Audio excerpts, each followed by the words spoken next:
All right. Shalom, shalom, shalom, Sister Deborah, prophetess in the wilderness. And you know what? That's all right with me. Coming again on this Deborah platform with another message. And I will say this is a lovely, lovely early morning in which the Most High Yahweh has made. And I, Sister Deborah, shall and I will rest therein. I'm coming with a message to pretty much cover the message that was live yesterday, and it's covering Genesis chapter 2 and Genesis chapter 3. And what I'm going to do, I'm going in and out of 2 and in and out of 3, and trying to give you what the Father has given me, the best of my ability that He gives me. I want to explain something to you. When the Father shares things with me and causes me to see into things and see it for what it is, which is spirit and truth of the whole matter. Let me tell you, the way He give it to me, it's just like a quicken. I get it. But it's really strange how sometimes when I put it out, I just can't put it out to you all like He give it to me. So what I'm going to do today is try to cover Genesis chapter 2 and Genesis chapter 3. And I'm going to do it to the best of the ability in which He and only He can give me the way that He has given it to me. One thing about when you do your study and you do never take what comes out of the mouth of man. And out of the mouth of man mean woman as well. It's mean M-A-N. That mean anybody. Don't trust people when it come down to the word of Yah. Y'all don't have any problems with you trusting someone with your $1 million. Here, you want to trust somebody to hold your $1 million? Give them your $1 million to trust. He don't have no problem with that. But when it come down to the word that was, the word that is, the words that was with Him, the word that is Him, He wants you to trust Him. And how do we trust Him? Through the Spirit, through the Ruach do we trust Him in this area. So I don't want you to just trust what Sister Deborah is saying. I want you to do your own search. I've said to you all time past that the Spirit of Yah keeps me seeing how many things has been smeared. But it does not keep me away from the instructions and direction book, because He still teach me from the direction and instruction book. But what happened is when the Ruach is teaching me, He shows me spirit and truth of the whole matter. Okay, so therefore, not only do I understand what is said in this book, and in understanding it means that the Father have shown you how flesh of man has been in it and smeared some things. You know, that's the truth of the matter, you guys, whether we accept it or not. And as I look at the power that bees from the Europeans, from the Gentiles and the heathens, I realized something. And I see, this is what I realized just this morning. And I wanted to cry. I really wanted to cry, because I realized that whether my people understand Deuteronomy 28 end games or not, Yah is causing them to break us. You know, to break us like the word said. And because we are in full denial that this is what is upon us, in the midst of us, then therefore we see it as something we got to defeat, something we can fight, something we gonna get over, something we gonna beat. You can't beat my Father prophecies. So if you can't beat them, what you do? You join them. You salute them. You say, Father, Thy will be done. Like Yeshua. He was having a hard time in that last hour. But what did He say? Not my will, but Thy will. When we learn to salute and embrace the will of the Father, then we can run this journey. Whether it run us into all kind of chaos, we'll still be okay. We'll still be able to make it. So what I'm saying is, we have to learn to not want to give people the things that make us feel good. Now, it's okay to give people things that make them feel good, but I think truth is the best feeling that any man or woman should want. I mean, any man or woman should want more than anything, and that is truth. You know, And if you can't get truth, then what do you have that's going to make you feel better? A lie. And that's what the world and the people desire, a lie. Because when you tell them the truth, this is where your hate come in. They hate you because you tell them the truth. But the reality of it is that the truth is going to remain truth. Okay? It's the lies you need to be dodging. It's the lies. It's really what you need to be dodging. So I just want to cover Genesis chapter 2 and Genesis chapter 3. And I already know that this is not something everybody agree with or can embrace. And that's good and dandy. I'm only embracing what the Ruach has taught me. I'm not embracing what you understand. Because, see, there's two different kind of understanding. There's an understanding that Deborah has, there's a knowledge that Deborah has, and there's a wisdom that Deborah has. But guess what overrides all of Deborah's knowledge and all Deborah's wisdom and all Deborah's understanding? Is the spirit of the Ruach of Yah in me that has the spiritual wisdom, the spiritual knowledge, and that understanding that he said and he spoke many times. In all you're getting, get understanding. That's the spiritual understanding. So that spiritual understanding outweighs Sister Deborah's understanding. You get what I'm saying? So I would prefer the understanding of the spirit of my father than the understanding of the spirit of my flesh. Now, I was saying something about Gentiles. This is what he put before me, and that's why I'm kind of feeling teary-eyed. Hold up. Because he brought me back to grip Deuteronomy 28. And I realized that the Gentiles and the heathens, the Europeans in this world on the four corners, is never going to accept us as a people, as human. They're never going to do that because it will counteract the word that rests in the bosom of Yah. You see? So therefore, their main thing is, we really don't have a problem with you. We really don't have a problem with you. As long as you act the way we want you to act, think the way we want you to think, feel the way we want you to feel, and fear us. Those four, you good. They definitely want us to fear them. They want to know that we fear them. And that's sad. That's sad. They want to understand, feel, live, die. They want us to fear them. That's all they want. I'm going to put that on my TikTok. They want us to fear them. You know, and once we're able to fear them, do the things that they say do, how they say it, they want us to think the way they want us to think. They want us to talk the way they want us to talk. They want us to act the way they say we should act.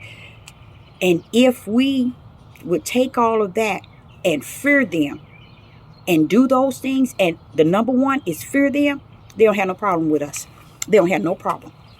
You see, and that's their issue. And that's what the Most High is going to destroy in them and their children and their children's children. And it's going to reign all the way to the end of judgment, to the lake of fire. This is what they don't understand, and they don't need to understand it, and they're not going to understand it. Why? Because it's spirit and truth.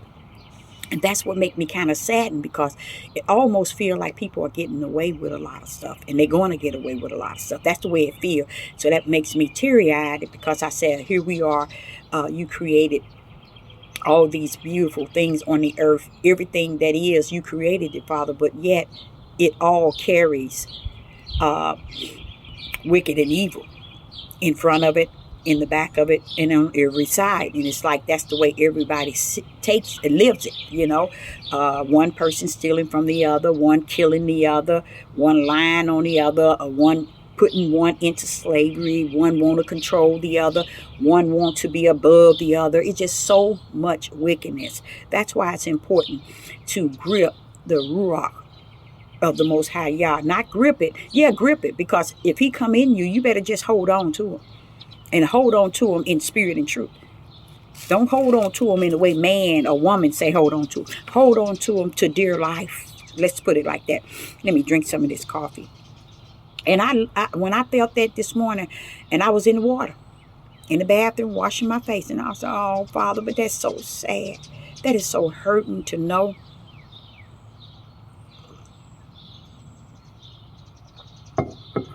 Because the only way they want to deal with you is if you are controlled and you do exactly what they want you to do and how they want you to do it and the way they want you to do it. And they want you to talk and act the way they see that you are. And our people do it 98% of the time. Okay, we're going to come from Genesis chapter 2 and 3. I'm going to be all over the place in this, but I'm going to take you all the way home and leave something with you so that you can also do your search. And I want to show you how, I'm going to try my best to show you how the Father shows me how things are smeared, but not smeared to the point where I return from it. Now, I know a lot of things been smeared. I'm taught by the Ruach HaKodesh in the wilderness, you guys. Okay? But it don't stop him from teaching me other things and showing me other things and leading me through the book to show that, see, like it is in heaven, so is it on the earth. Because it's even said, Deborah. You see, he's showing you what heavens is like unto.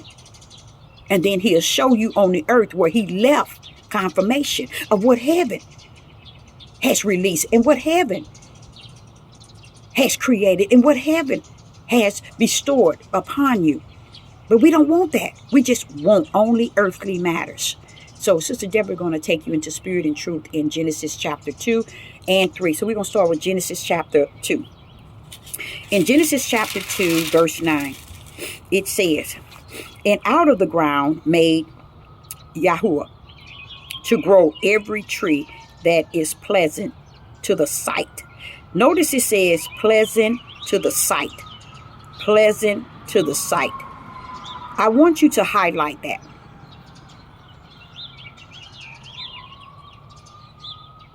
And he's talking about all the tree. Pleasant to the sight. Okay? And good for food. Highlight good for food.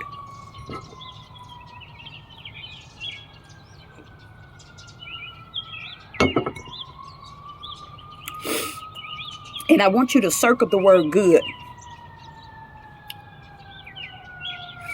And let us continue. The tree of life also in the midst of the garden. Now, you have to see what he is saying here.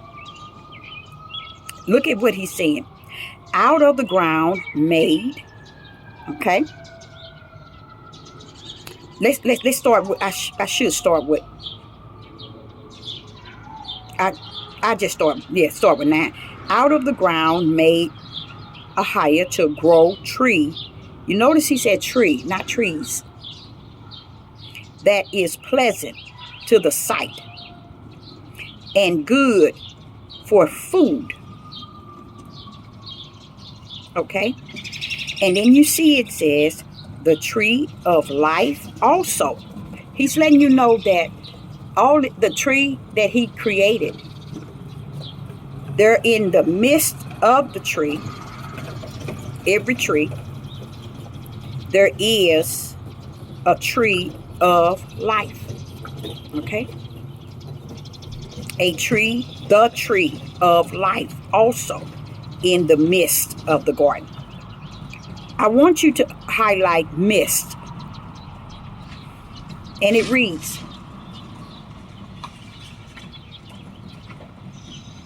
and, you see the word and? It's getting ready to talk about another tree. No, of life in the midst of the garden. And you see the word and. He's getting ready to speak on another tree. And the tree of knowledge of good and evil. So we have 3 trees that he's speaking of. We have the tree that is the first tree made from the ground, which all of them were. Out of the ground. The tree, every tree that is pleasant to the sight and good for food. So all 3 of these categories was pleasant to sight and good for food. You have to be able to take that and put it under the the spiritual, how would I say, magnifying glass, and put it in order, because the tree of life, okay, it is spiritual food, okay? The tree of life, only type of food that it would have is spiritual, okay? So you have to take the three trees and put it in the right category. The tree of knowledge of good and evil is darkness, okay? And the other tree is the tree to nourish, I would say, the flesh, okay? But the tree of good and evil is the tree of darkness, okay?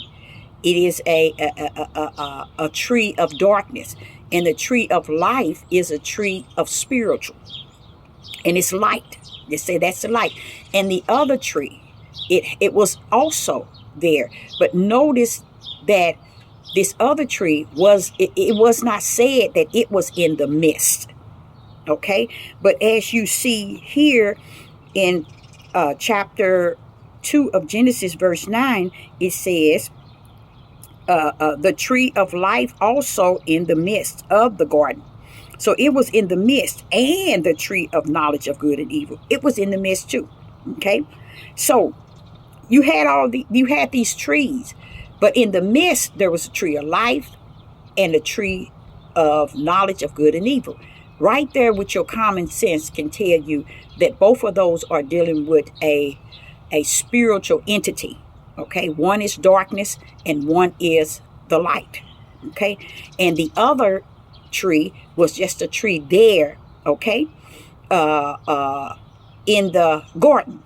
But the tree of life and the tree of knowledge of good and evil were trees that represents the darkness, and one represents the light.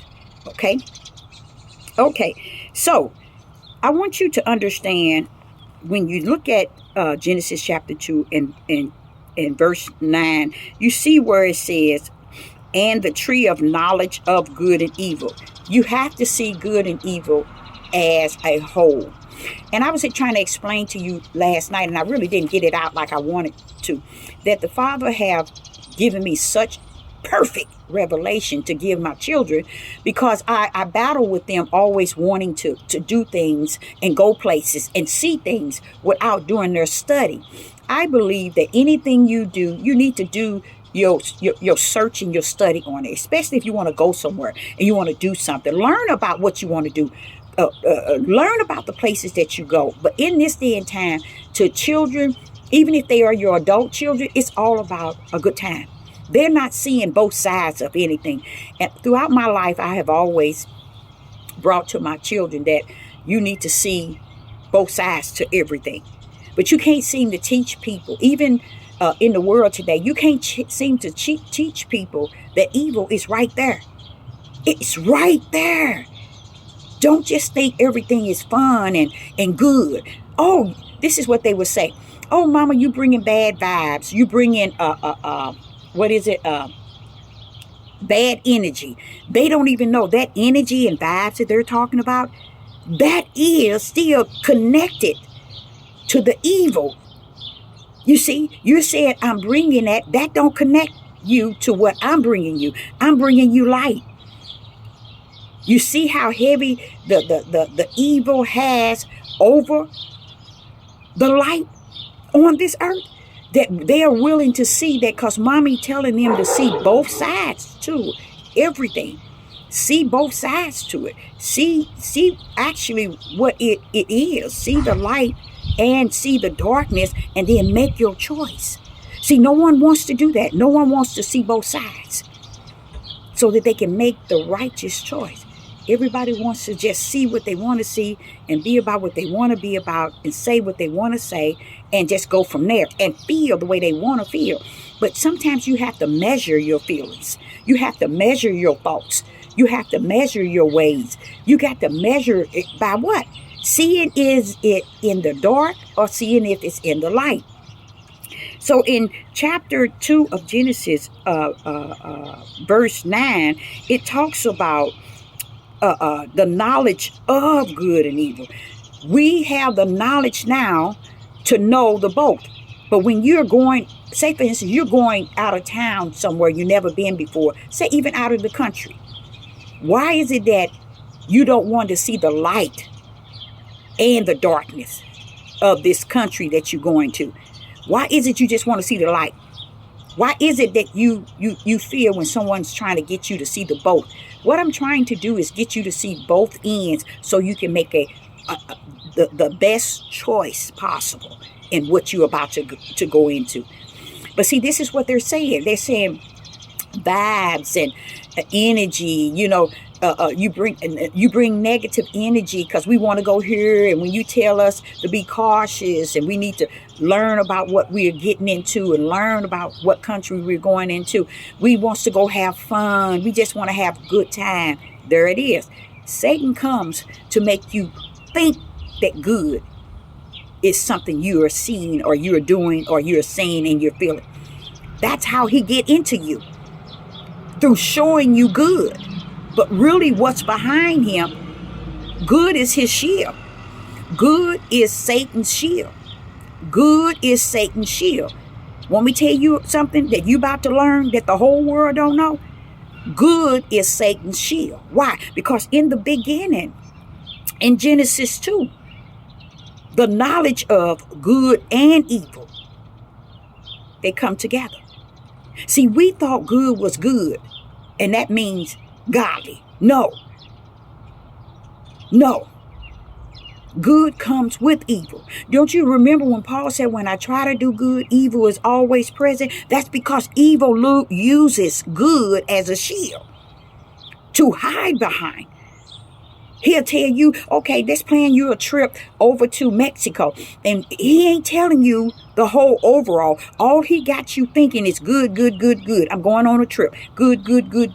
He's not telling you the darkness of where you're going and the things that's taking place and the things that has happened in the days that you're living in. People don't look at that. They take good and make it separate from evil. But no, the whole tree that was in the midst, just as the tree of life was. See, the tree of life was in the midst, but the tree of a knowledge of good and evil was together. Good and evil was together. Why? Why were they put in the tree of knowledge? Because they come together. And the Father want me to tell you, you the one separated it and made good what you want it to be. But the truth be told, good is connected to the way evil take on this world. And this is why he have won the whole world. What did he say? Satan has come down to deceive the whole world. Why? How is he deceiving it? Through good. Through good. But I'm going to show you how the purpose of a creator was that good is not good enough to enter into life, because he knows that good was a shield that Satan has used to be able to capture you through good. Having some people been in a good relationship and they thought it was so good, it felt good, it seemed good. They thought that she was good or he was good. They've been in a relationship and they thought it was just working out so good. And then months later, the wicked and evil behind it. Look at people getting dates on media and meeting dates or whatever, and they meet them, and then what happened? Later on, they kill them because Satan used the good of everything to trap you all to do his evil. So be careful with good, because it comes with evil. Good is the tree that was in the midst, alone near the tree of life. It is separate. So why wasn't good in the tree of life? Because y'all want me to tell you all your life, you never knew that good didn't stand beside life. Nor do it stand beside the tree of life. He said, narrow is the gate that leadeth to life, eternal life. You don't hear good in that. You don't hear good in nothing. And that's why he said, no man is good. No, not one. Because good is Satan's.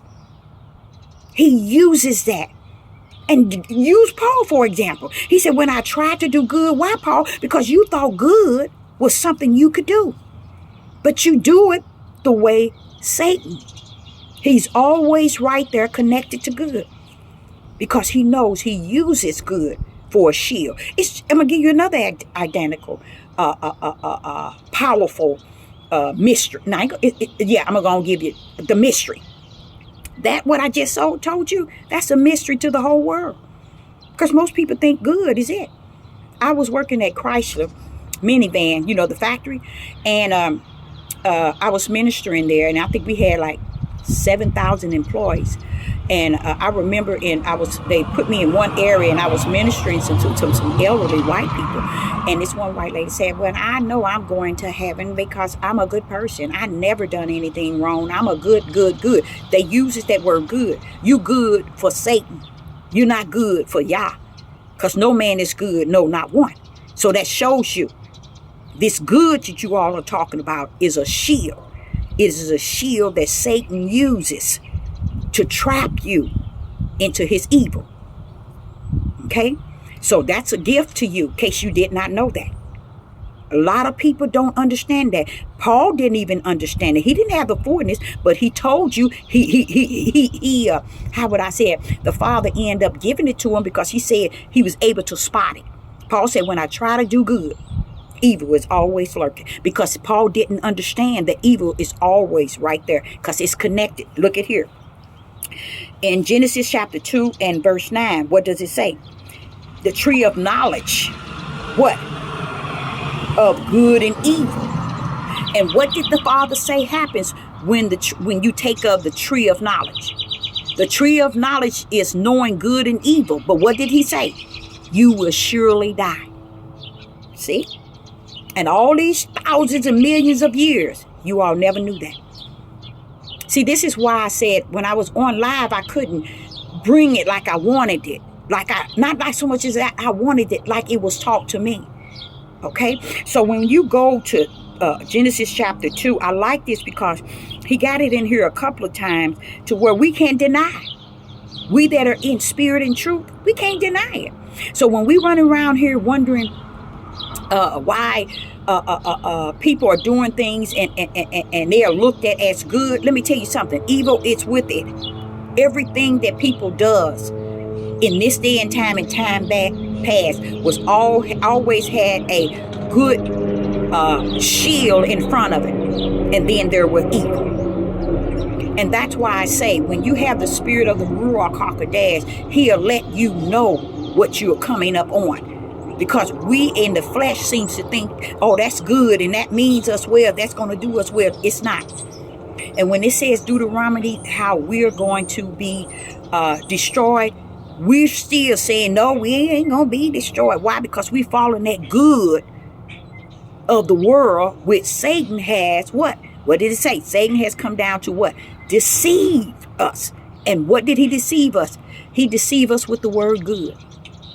And how most people running around here, 99.9 of the world think good is the opposite of evil. No, it is not. It is evil's best friend. That's how it gets you to fall under evil.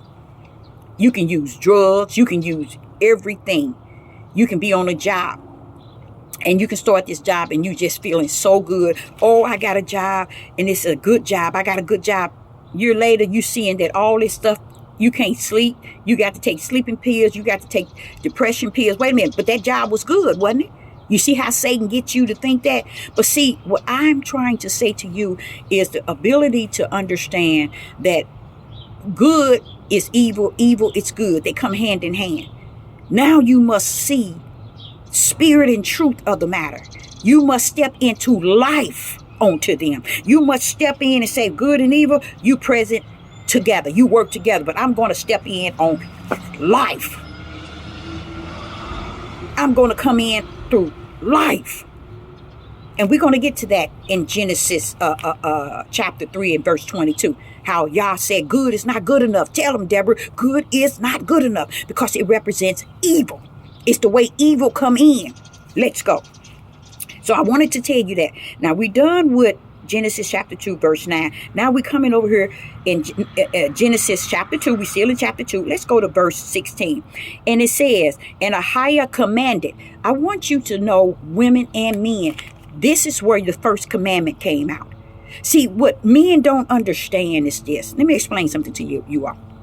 I'm gonna go there. I'm gonna go there because we're in that day that there's nothing left but the truth. And right now, nobody wants to hear that, which is still fine and dandy. You know, he said he's going to destroy, and we're thinking he's just going to destroy Babylon. We don't understand we are already destroyed. I sit back and watch our people. Yesterday, I spent time among our people, and I could not believe that we conduct ourselves that way. Okay? No integrity, no morals, no standards, just out there. Just gone, just like the Father said. See, what he's showing me, when I'm around our people, what he's doing is he's showing me, see, you thought yourself that truly this is too hard to handle, or this can't be. So I'm going to allow you to go in the midst of your own people. And you're going to see that you don't have to go into San Francisco or New Jersey and Maine and all these places where people are under the bridge and out there crazy and drug fit. Baby, you don't even have to go there. He said even the people who are not even on drugs, it's gone. See what I'm saying? See, we messed up. We don't get it. Okay. Now, what is happening is the disobedience, the stiff neck, the rebellion, all of that is detached to, when you are category those things, that's detached to a people who don't follow authority, rules, righteous, they don't follow anything. So when we as a people don't detach disobedience, stiff neck, and rebellion to us, we're saying you, Creator, is a liar. We're not those things. Because once we take that and we take those three and we put them together and then we apply them to ourselves and say, this is really ugly, Father. We can't even follow rules, Father. We can't. We can't even have integrity. We can't even have morals. Why? Because you stiff-necked, rebellion, and disobedient.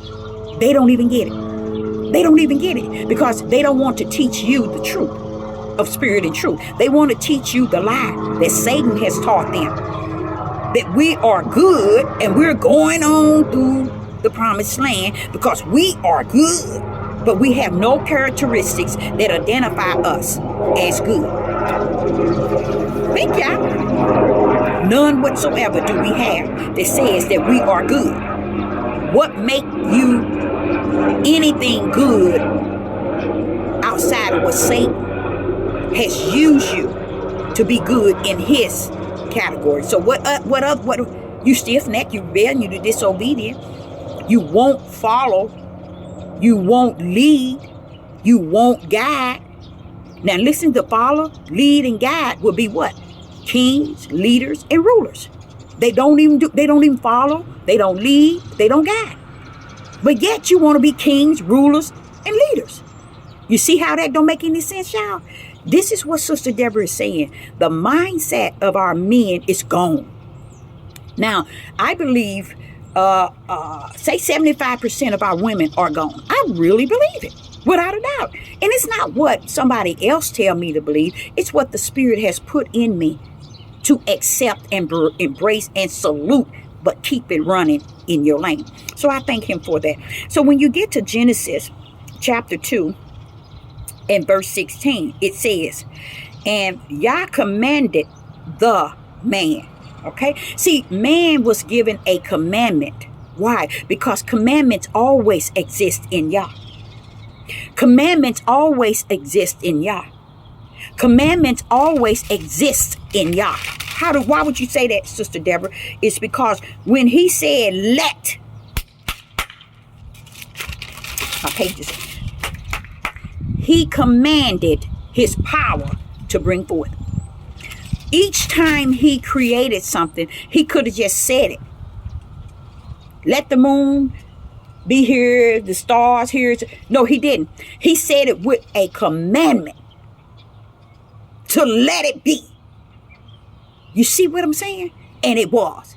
He was commanding his own power to bring forth all that is created. Doesn't that make a lot of sense? So commandment is always and have always been, and instructions. Because commandment to Yah is simply, commandments and laws to Yah is just simply instructions and directions. To us, we make it what the white man said it is. We make it what he said it is. And Yah is saying, Deborah, all I gave them is instructions and direction. What are they talking about? We make it so hard to embrace instructions and directions of the Father. We make it too hard. Matter of fact, we make it hard to where people can't even get it. Because we use it as an iron claw when Yah just made it simple instructions and directions. So here in Genesis chapter 2, he said to man. Now, was it woman there? No, it was created man.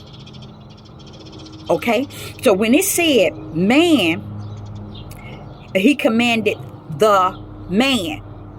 He's trying to sit and tell you who he commanded. The order was given to a male. That's why he's saying, listen to this. And Ahiah commanded. He gave an order or an instruction to Adam. And then he saying of every tree, of the tree, and every tree. He didn't say trees.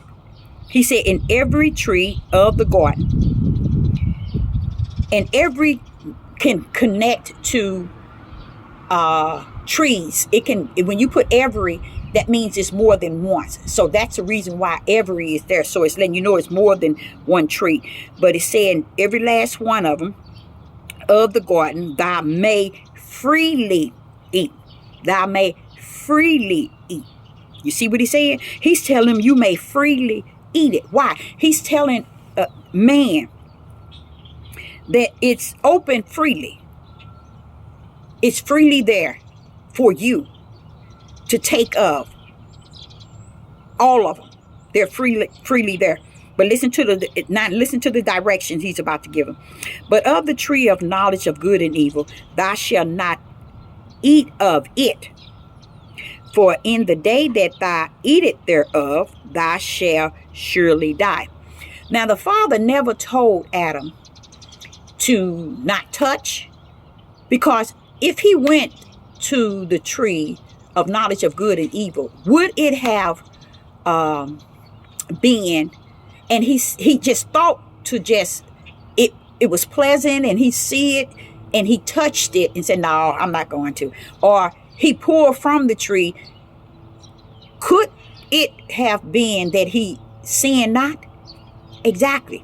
So it didn't have nothing to do with, Yah never said anything in verse 17 of Genesis chapter 2, in Genesis chapter 2, verse 17. He never said to Adam, okay, anything about touching the tree. Because see, what the Father knew, that eating is a representation of taking something from the outer man to the inner man. You see, to the inside of who you are. And that means taking it in, whether it's a thought pattern. Now watch this here. Pay attention. Whether it's a thought pattern you taking in here and entertaining it as an eating form, you taking it here. But what does a thought pattern and taking things in, your thought pattern and entertain, has to do with touching, has to do with touching. Nothing. So you're going to see where things were smeared. And in that smearing, you're going to find out that It had nothing to do with Eve. It was the Roman Catholics who has went into this book and they have smeared things, because Sister Deborah gonna make it all make sense, so you can see how the men of Judah can be so far south from North Pole. That's how far they are in their understanding. Because only way you get this understanding that the Father say, in all your getting, get understanding. It is spirit and truth. That's what he means. His understanding, let me say that so you all can get it. Yah's understanding is spirit and truth of all matters. That's the understanding. He said, in all your getting, get understanding. And that can only come through spirit of the Ruach HaKodesh. Okay? So as we dissect Genesis chapter 2 verse 17, you see where he says, but the tree of knowledge of good and evil, thou shalt not eat of it. It did not say touch. So you're going to see how everything woman has said before the sin even took place was something that was said that was not said in or out of the mouth of Yah in chapter 2 and chapter 1 of Genesis. Now, it's really showing you how something took place before Genesis 3 had took its course, had come in. And we're not talking Genesis 1, 2, and 3. We're just talking of a time period of when Satan was able to step in. Okay? And the moment Satan was able to step in, and they were let and God kind of stepped back to let them do what they do best. That's when you see that things were said that Yah did not say. And you wonder, how can the woman quote what the Father said and she wasn't there? So therefore she had to have heard what the man said for her to quote what she has said. Do you get it? Do y'all get it? You don't get it, do you? See the power in what I just said? She cannot quote what she quoted outside of anything outside of what Adam said. So Adam had to have already touching or entertained the tree of good and evil, because she was speaking things Yah didn't say, because she wasn't present. So how did she get word of what the tree of life and good and evil don't eat, or the tree of life, no, the tree of good and evil, knowledge of good and evil, don't eat, don't take of, and the tree of life and the other trees? Where did she get word of all these trees? She got it from man. That's what the Roman Catholic thought that you would never get. And you know what's so beautiful about it? The Father allowed men who has ruled the world. What you see in the world is all the product of a man that stepped into Genesis and hid many things. Even the Roman Catholics who started it all. And what did the Roman Catholics do? This is what the Roman Catholics did. The Roman Catholics, as Satan, see, Yah is so just in all his ways. Satan inherited many things, okay? And you notice music.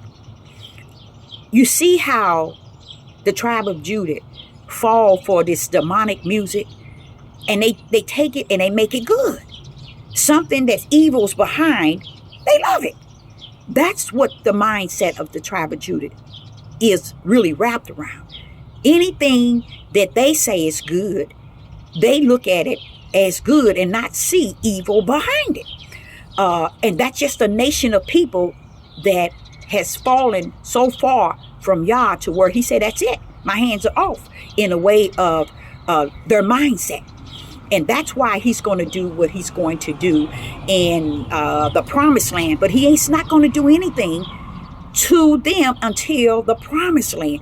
Okay? So we got a long ways to go, you guys. Now, what I'm saying is the Roman Catholics, okay, they were the ones that were the right hand of Satan's. Okay? When Yah said he has servants, his servants, you best bet Satan has his servants. The Father says his right hand. When you open up the book of Genesis, all the way down from chapter 1 of Genesis and verse 2, Genesis chapter 1, verse 2, all the way down to Revelation, you hear about this right hand and this stretched out arm. That's the Father's power. That's how he created his beloved, his only begotten, to come down with Yeshua, which was HaMashiach. That's his beloved. It's called the Son of Yah. Yeshua is the Son of Man. And this is here. I've spoken to you all about this. Now, Satan has a right hand. Satan has power in his right hand.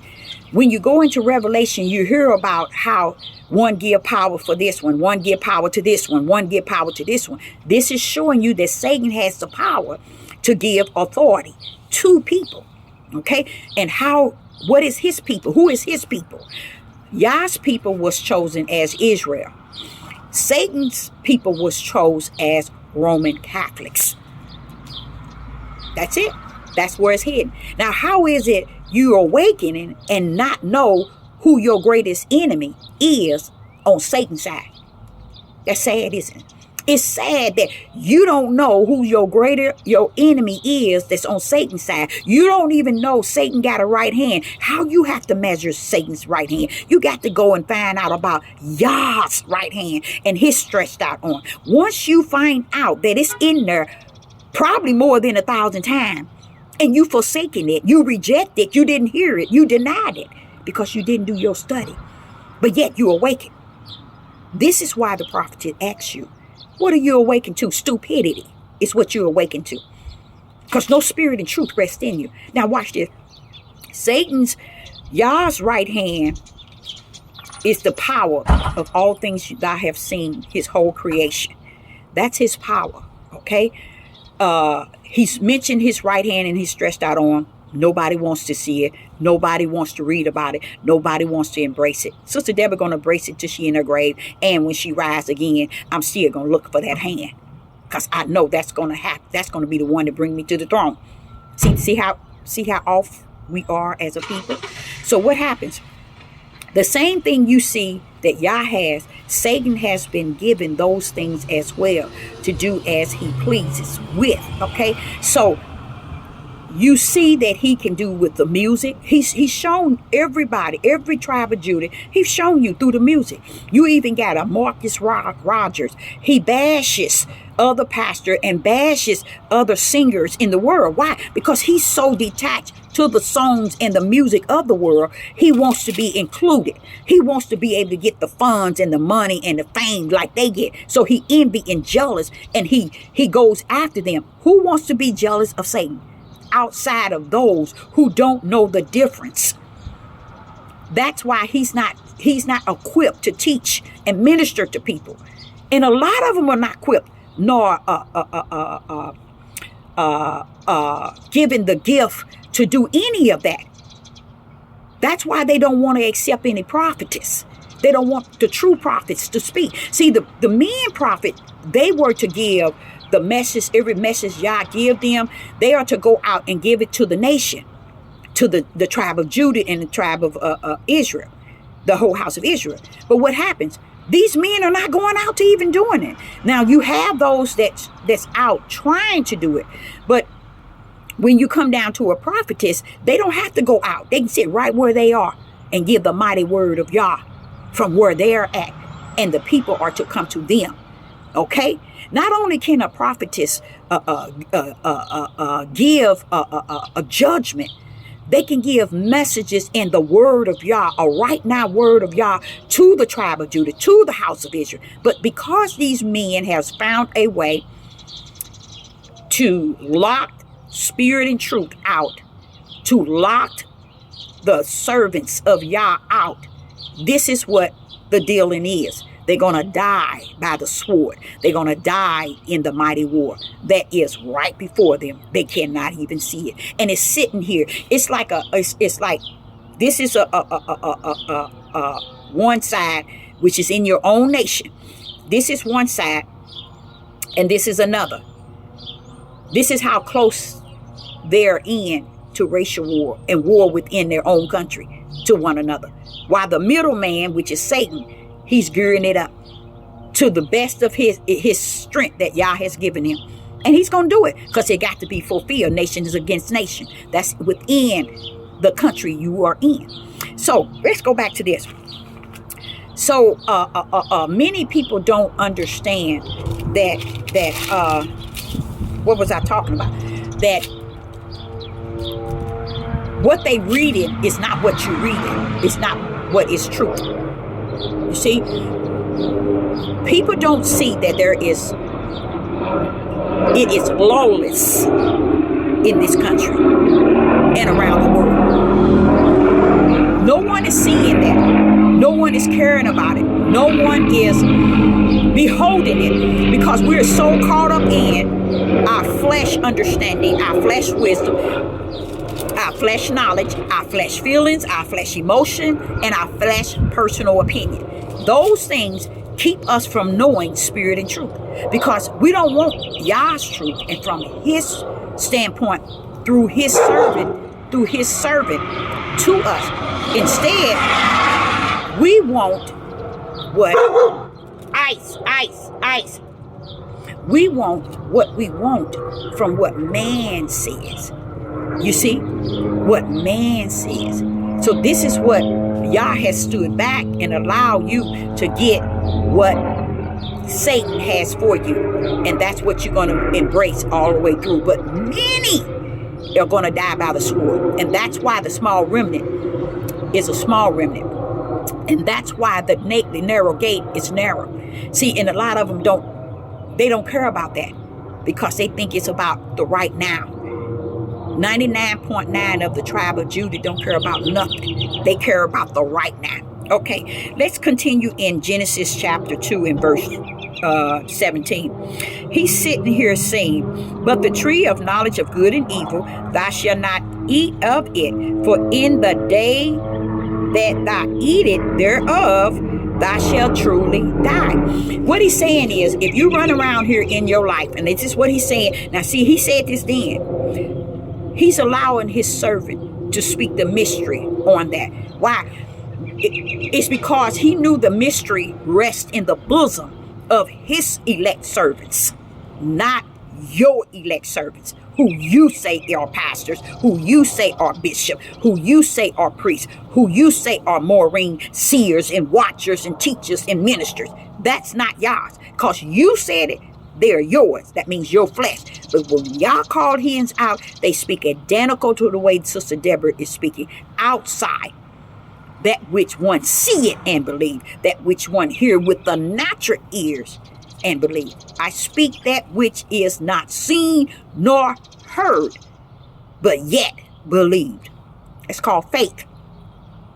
You're trusting in, and once you have that spirit of trust, what happened? He'll turn around and abide in you.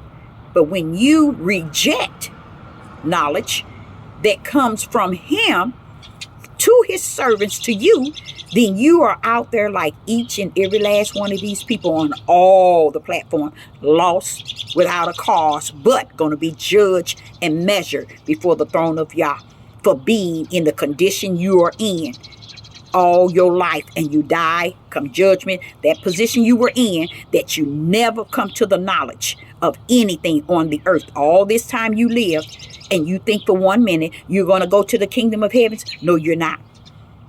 It's the life you lived on this earth.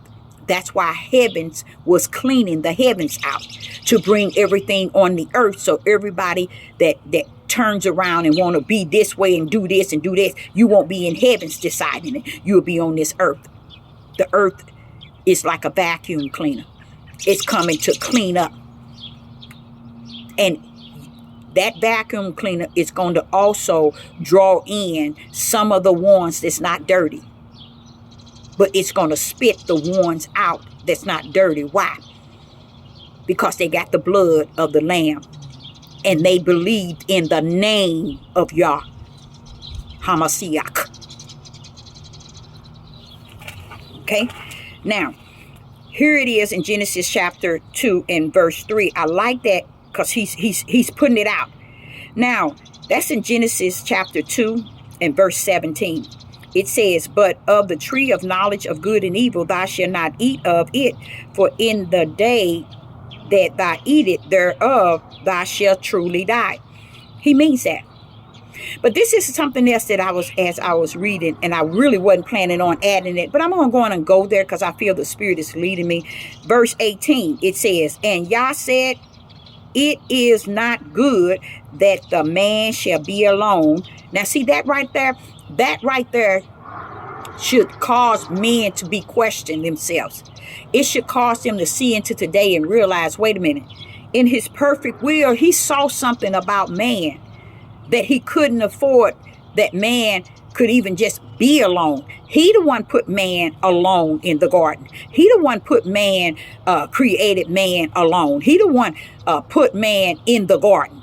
Now, the moment he put man alone in the garden, what did he say? It is not good now. Now, wait a minute. I said to the Father, I said, wait a minute. It was good when you created him alone. You could have created her at the same time. But it was good when you created man and you called it good. When you created him, you felt it was good. Okay. You know, all the things that you had done, you saw that it was good. But what happened when you put man in the garden and you gave him that commandment? Now you say, and the Lord said, it is not good that man shall be alone. What make it the word good? Come on, let's go back to the good that Yah is speaking of. Now he's saying this is not good that man shall be alone. I will make him a helpmeet for him. Now, what is this good? What good is this that he's speaking of? Is this the good detached to good and evil? Think now, just think. I'm going to give you something to think about. Now that he's saying it is not good that man shall be alone. It was good when you made him and you created him. It was good when you did the garden and you placed everything, the rivers and everything was good. And then you placed him in the garden to be kept, to address Eden. You put him there to dress it and keep it. It was good then. What happened that the word good is now being questioned as something that's not right for man? You see? Just think, y'all. Just think. Now watch this here. That man shall be alone. This is showing you how this word that was placed there has confused many. One is this good that comes with evil, you're going to die with. But this good that's placed in verse 18, it's saying not good. Now the good that's placed with the knowledge of good and evil, guess what? That's not good either. That's why you shouldn't have took it. See those two goods right here is saying not good. Let's go there again. I know I shouldn't be taking you there but it's like the Father said, but Deborah, it could be that one. But no doubt, don't say it could, it will be that one. Because listen to this. If the tree of knowledge of good, you see that? Of good and evil. Having the knowledge of good and evil. Okay? Now watch this. And then you get to verse 18 and it says, and Ahiah said, it is not good. Here go Ahiah said, it is not good. This is just like the knowledge of good and evil. He's saying that it is not good. It's not good. Y'all don't get it, do you? It is not good that man shall be alone. I will make him a helpmeet. What is it that's not good about man being alone if that's the way you created him? Is it the ideal of him by himself? But that's not the way you spoke it. You called it them. You already knew that you was going to make her.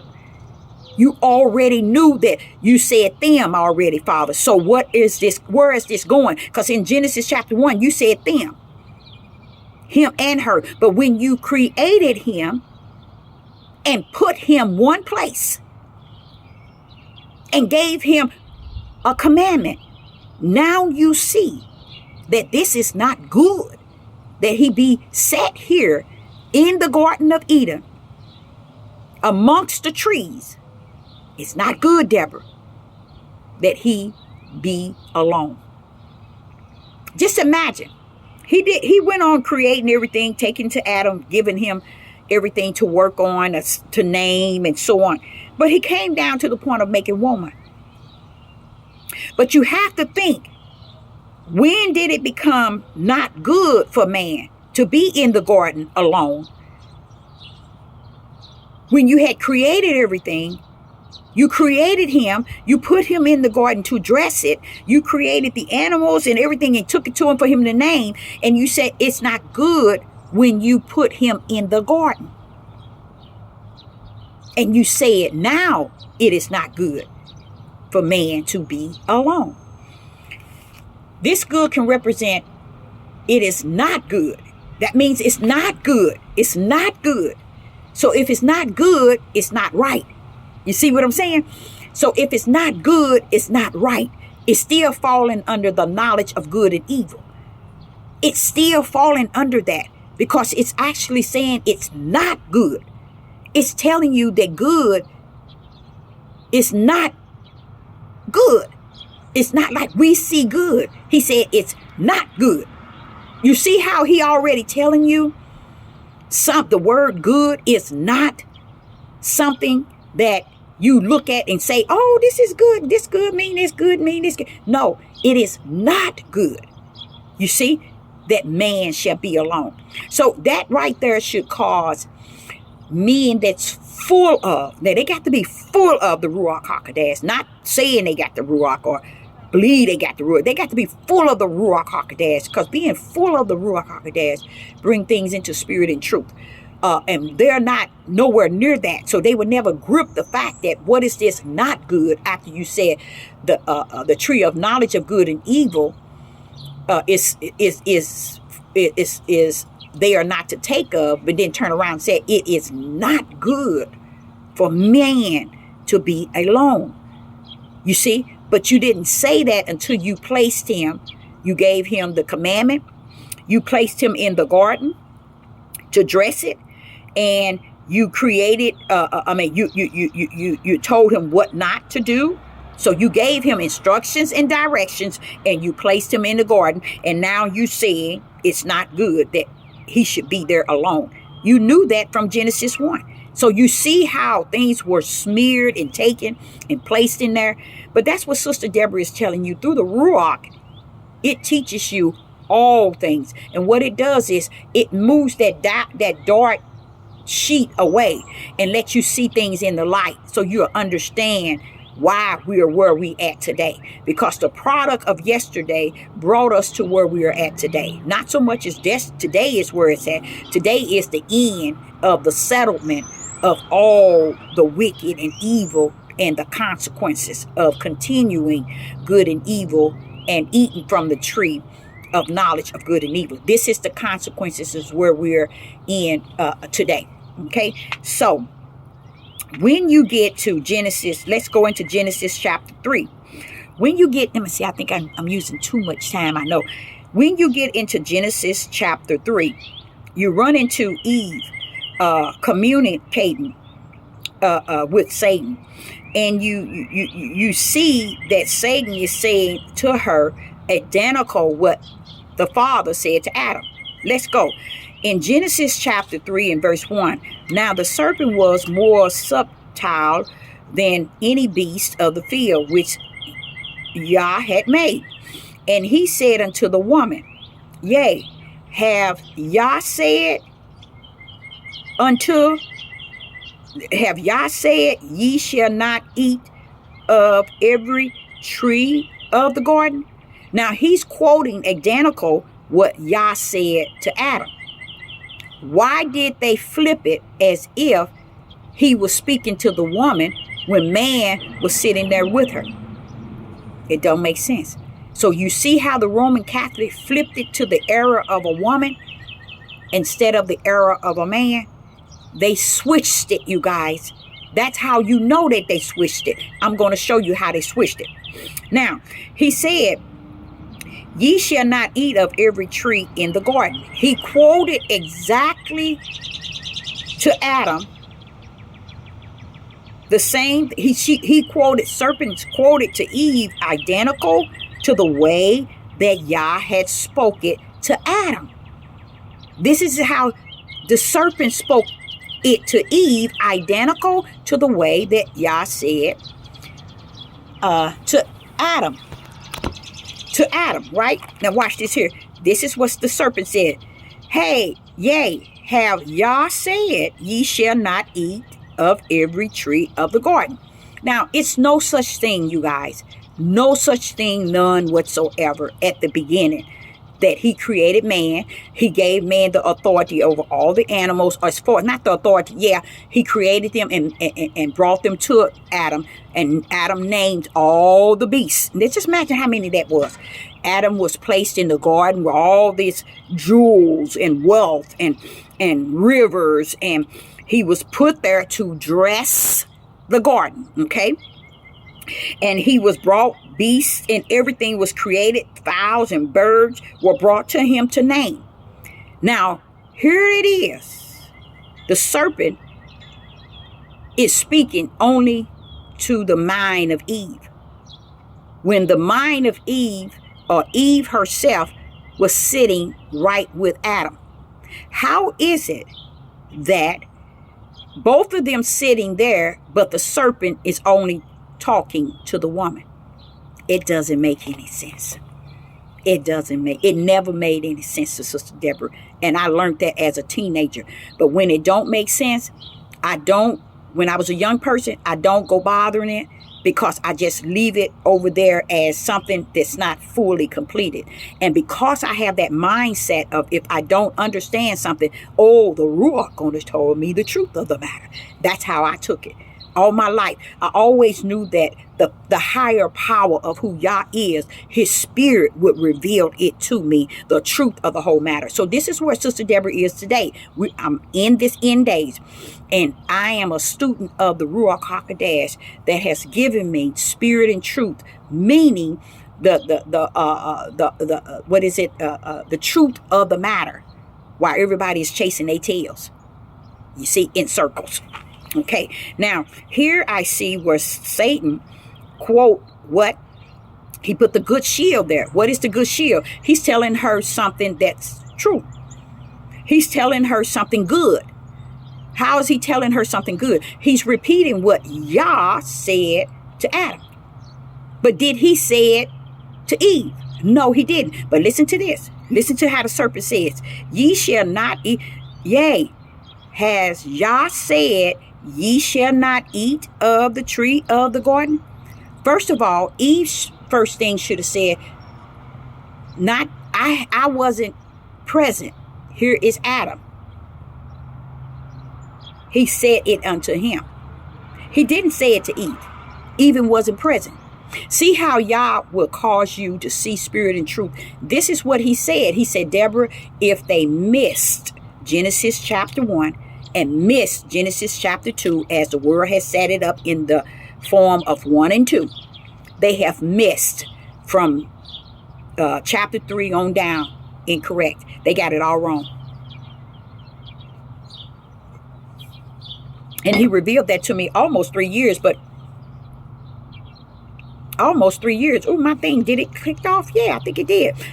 It's almost 3 years, so that leads me to understand that this is why people are lost without a cause. And I'm going to go on and use what I said earlier. They chasing their tails in circles. You know how the tail is in the back and they just going around circles and circles? That's what is going on with our men and women. But 99.9 men and 70% of our women are chasing their tails. And that's their flesh. The tail that's connected to their flesh. They're chasing it in circles. Okay? And you see here where he is saying, yea, has Yah said, ye shall not eat of the tree of the garden. He asked a question. First thing she should have said, he didn't say it to me. He said it to Adam. You see? But you're going to see where the Roman Catholics has used one of their highest tokens, And that is to mislead us to believe it was the woman. It was the woman. And I'm going to show you on too why he wasn't calling Eve. And why was he saying it to Adam? The Father gave the first commandment and the first law to Adam. So when he's calling Adam, he's calling him because he knows that that is the one that he has given it unto. You see? So it doesn't, when they put in there, the woman has given it to me and I did eat. Because what it does, it makes it look like the one that he said, this man who Yah said it is not good that he shall be alone. The moment Yah gave him that part, that now he's not alone because Yah didn't want him to be alone. But here she is, cause him to sin. It doesn't make sense, you guys. Never did, even as a teenager. But you don't have men trying to do the search and put these pieces together. They so busy searching the history of the heathens and Gentiles and the Europeans to where they can't search spirit and truth. It doesn't matter the history books of this world. It's the history book that is spirit and truth you need to be searching. So you can see into what is, what was, and what's going to be.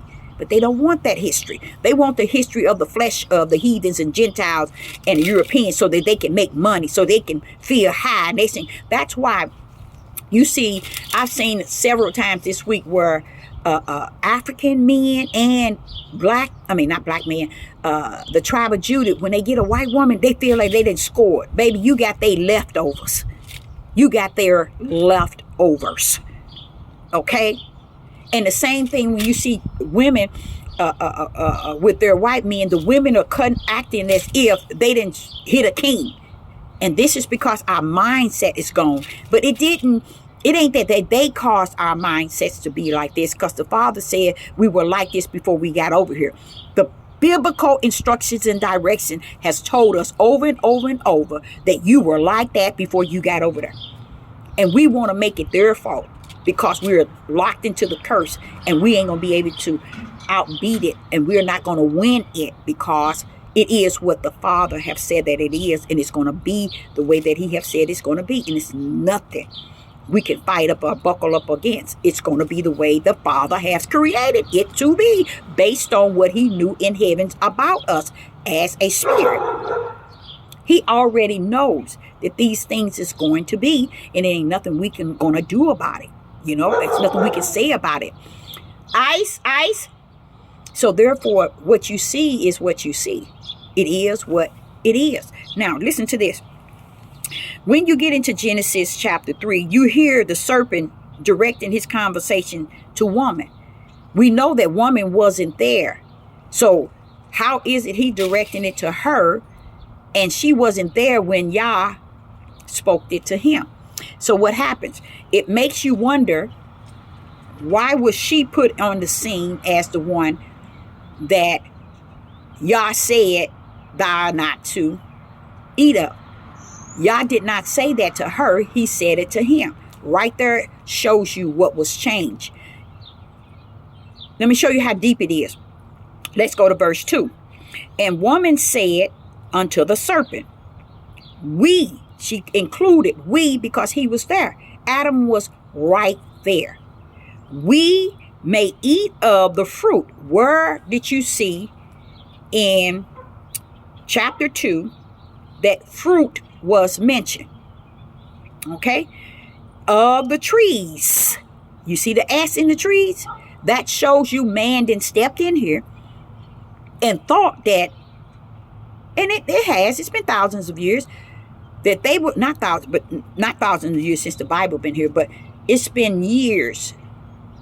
They thought that they was going to successful get away with it, and they have, until the true servants of the Most High has been brought forward, and I'm one of them.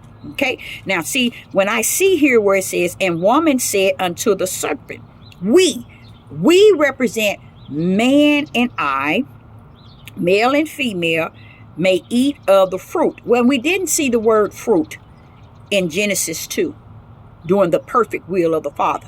What happened? What happened? Woman is speaking something separate from what was said to Adam. Why? Because she wasn't there. Another thing, the trees. You see the S. Only one that could have put that S on there is man. Okay? The flesh of man. And I'm not, this in here is showing you that the Roman Catholic has went in here and changed things. Okay? As long, and then listen to this here. We may eat the fruit of the trees of the garden. When you hear him speak in Genesis chapter 2 and verse 9, you hear him speaking in Genesis chapter 2 and verse 16 and 17. Never did I hear trees. Okay? Never did I hear fruit. So this should have challenged every Negro man that says that you are awakened. Why haven't you awakened to that? Now watch this here. Two things you see in Genesis chapter 3 and Genesis 2 verse 2. In Genesis chapter 3 verse 2, you see two things. You see fruit and you see trees. Okay? And you see something greater in chapter 2. You see something greater in chapter 2. You see the word woman. Okay? You see the word woman. Okay? Then you go up to Genesis chapter 3 verse 1. You hear where he said unto the woman. Now he's speaking to the woman. And the man is sitting there. It doesn't make sense. It doesn't make sense. It doesn't make sense at all. None whatsoever. For him to, the serpent to be addressing her. And she is to speak all the things that y'all did not say. So what is that saying? How could she have been present? And how could she have spoken things that was not spoken unto her? She had to have gotten it from the horse's mouth, which is Adam. Things that Yah did not say. Let's go. Go to verse 3. Genesis chapter 3. But of the fruit of the tree which is in the midst of the garden, Yah has said, ye shall not eat of it, neither shall ye touch it, lest ye die. See, you see her saying, Yah shouldn't eat, nor neither shall ye touch. Yah didn't say that. So how could that been added in there? It's because when the Roman Catholic got into this book, they wanted to convert the sin of man into the sin of a woman. Men wanted to get it off of them so bad to where they wanted it to be looked at as the women are the error. They're the one that brought in wrongdoing. They're the one that did this that was wrong. They're the one that did this. Why would y'all put Adam and create Adam first and take him all the fowls and all the animals and let him name everything, but then allow the serpent to tempt the woman? Now it's all on a woman. You see? No, it doesn't make any sense. Adam, I realize serpent tempted Adam. And it has been placed in here by the Roman Catholic as woman. Just as the whole world. Women right here today won't even look to their left, to their sons, to their fathers, to their grandfathers, to their husband, to their brothers, to their uncles, and see that they have sinned a great sin. And this is world that you see, everything you see is because of men. Men. And to teach this as a female, I step out of the order of a female when I speak these words. I step into the order of a prophetess of the Most High Yah, a servant of the Most High Yah. I speak as a prophetess in the wilderness, explaining to you that it was added and much was taken. And that's why when they went in here doing things, they said how you supposed to serve your master, how you not supposed to add nor take away, because this was the power of Satan's right hand, which was the Roman Catholics, that here today still rule the whole world on all ends. And here the tribe of Judah say you awaken, you ain't awakened to nothing, because you still don't know. The Roman Catholic rules China, Russia, Iran, Iraq, British, German. The Roman Catholics always was the shield. They was the power behind the shield of Satan. And where did they hide? How did the Catholics, Roman Catholic, get away with so much? Hiding under the Christian, which the Christian are the shield. They are the shield that the Roman Catholics hid behind. Why you say that? Why is it that you don't see Christians in the Bible? Why isn't Yeshua? Why isn't Yahuwah? Why isn't the prophets? Why isn't the apostles? Why isn't the teachers, the priests? You don't hear no one saying anything about Catholics. Christian. You don't hear nobody talking about Christians in the Bible. You hear someone says, just jump out of nowhere. You almost caused me to say that I'm a Christian or something. That's why it was placed. The Christian word was placed in the biblical Bible. It was a word that was placed here. That's why you can't find it under none of the anointed ones. David, Abraham, Isaac, Jacob, Solomon, Jeremiah, Ezekiel, Moses. You won't hear the word Christian. Why haven't our men of the tribe of Judah searched that? Why haven't they searched that? This is how far they are from any spirit and truth of the matter. This thing is spirit and truth.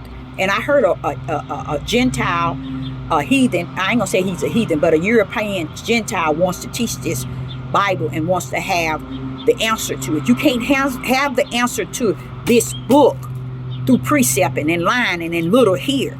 You got to have the answer to this book from the spirit of Yah himself, the Ruach HaKodesh, the true teacher. Yes, you can make it sound good. Look how the Roman Catholic got away with saying things in here. Saying don't take away and don't add, because they knew they had added and they had taken away. That's why that was said. Even the area where I thought that it was pretty deep, where it says that you can be blotted out. How you going to be blotted out? You can't be blotted out of the Lamb book of life. The Lamb blood is already on you before the foundation of the world. How is it you going to get blotted out? As if y'all didn't make the decision before heaven and earth was created, that now he's going to blot you out now, because he put you in there, but now he's going to blot you out. These are the things that the Ruach HaKodesh teaches those that are his truly servant. Okay, so right here I see that Eve is saying all kind of things. She's saying, neither shall and ye shall not. She's saying, Yah said this. That's a lie. Now, where did she get this lie from? She gets this lie from Adam.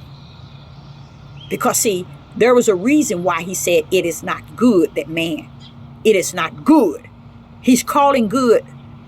It's not good that man shall be alone. Meaning he needed to have someone to help him. But it's not good that he walks this journey alone. That's going right back to Genesis in the beginning, them. But what has happened? In Genesis 3, man turned everything from them and made it him. And this is what you see in the world today. Him, him, him, him. And that's why Pastor Dowell is going to a place that he know not of. And that's why he's so gone. He's gone. And he's leading as many, like Satan, to that destiny. Portraying a shield that he is good. But he don't understand. Sister Deborah can see straight through it, because Sister Deborah understands the shield of good is connected with the shield of evil. And that's how they have conquered. That's why the Roman Catholic was able to build up in Europe And they come out of there and they built up all over the world. And they asked and they created Europeans to take the place of those that they were destroying, that were the true Jews. And they put other people in place so that the German can take out certain people and claim that they were the Jews. And then they began to portray Europeans that they are the Jews. These are Europeans. These are not people that are, how would I say it, the tribe of Judah, nor the house of Israel. They are not a part of the tribe of Judah, nor the house of Israel. Now, all these scholars, science, and all these Bible thumpers and all these readers, don't you know they know that?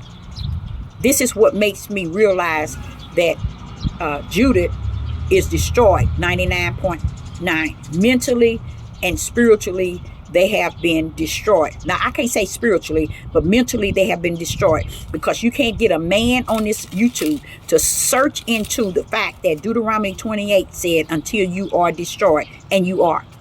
Sister Deborah is a living prophet, not a dead one, to tell you, you tribe of Judah are destroyed. Okay, now, when you get to Genesis chapter 3 and verse 4, it says, and the serpent said unto the woman. Now, why is he saying and communicating with the mind of the woman, and Adam is sitting right there? It doesn't make sense, you guys. You see how they put that there so that man can have this idea that his wrong has been covered up. Man has taken on Satan and he covered it up so that woman can be blamed for it. So today, Yah is revealing to everyone in the world, this is a man's world, like James Brown said. If you listen to the song, and when he go to concerts and he sung that song, when he says, but it's nothing without a woman and a girl, guess what? They tell him, you lower that down. Go see, look on the internet. When he's singing, he said, this is a man's world, but it can't be nothing without a woman and a girl. They make him lower that part. Every song. When he doing concerts, or where he traveling, where he go to singing, they make sure he lower that part. Because he knows that the truth of the whole matter of the song is, it's nothing without a woman and a girl. This is a man that the Father has already spoken to his spirit that, yep, this is a man's world. But when you say that this is a man's world, you're actually saying that if Yah has allowed Satan to deceive the whole world, if this is a man's world, to whom has Satan deceived? Try to answer that. You won't be able to. That's why I say people are walking in midnight darkness, calling it light. And it's okay for them to do that, because everything is over. It's finished.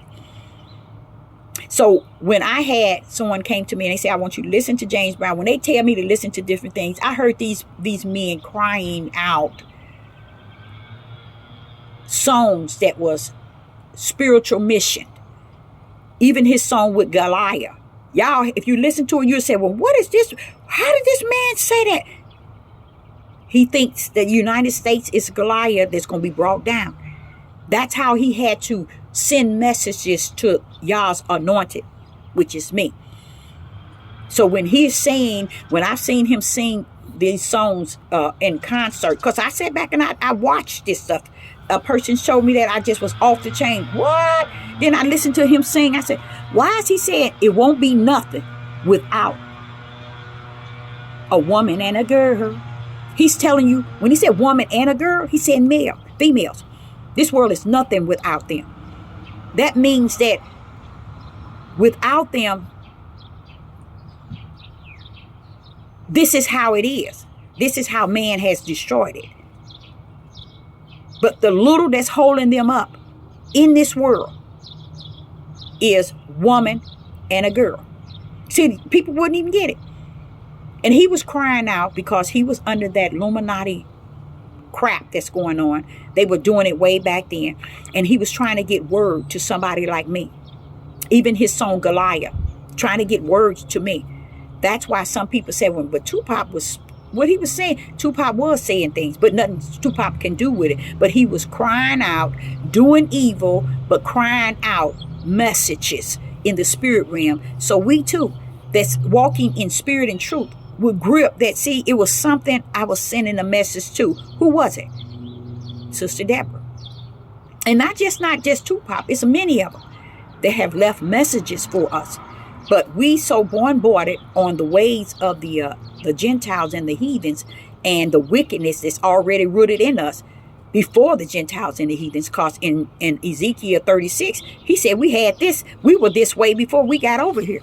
He put us over here to the ways that we were among those that we were like unto. So he was matching us on the, how did he decide to put who, and where?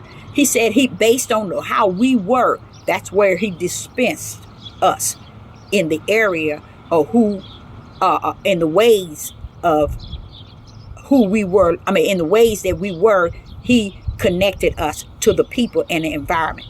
So we were already like that. That's when you own up to spirit and truth. Okay. So here in verse 5, now we are going and to Genesis chapter 3 and verse 4 says, and the serpent said unto the woman, why is it still expounding the woman? You notice the serpent in the beginning, it says the woman, unto the woman, unto the woman. Now man is sitting there, but unto the woman, you see? And then you see in verse 2, you see it says the woman said, okay? Then you see in verse 4, the serpent said unto the woman. Now you go to 5. Let's go to 5. We're going to break this thing down so y'all can see it. Verse 5, for Yah do know that in the day ye eat thereof, then your eyes shall be opened, and ye shall be as gods, knowing good and evil. You see how Satan put in that good? You see how he put in that good to use his evil? He told her some truth of what Yah said, but he put it in there so he can use his evil to win her over, or to win the situation over. Okay, that's how he did it. He said exactly in verse 1,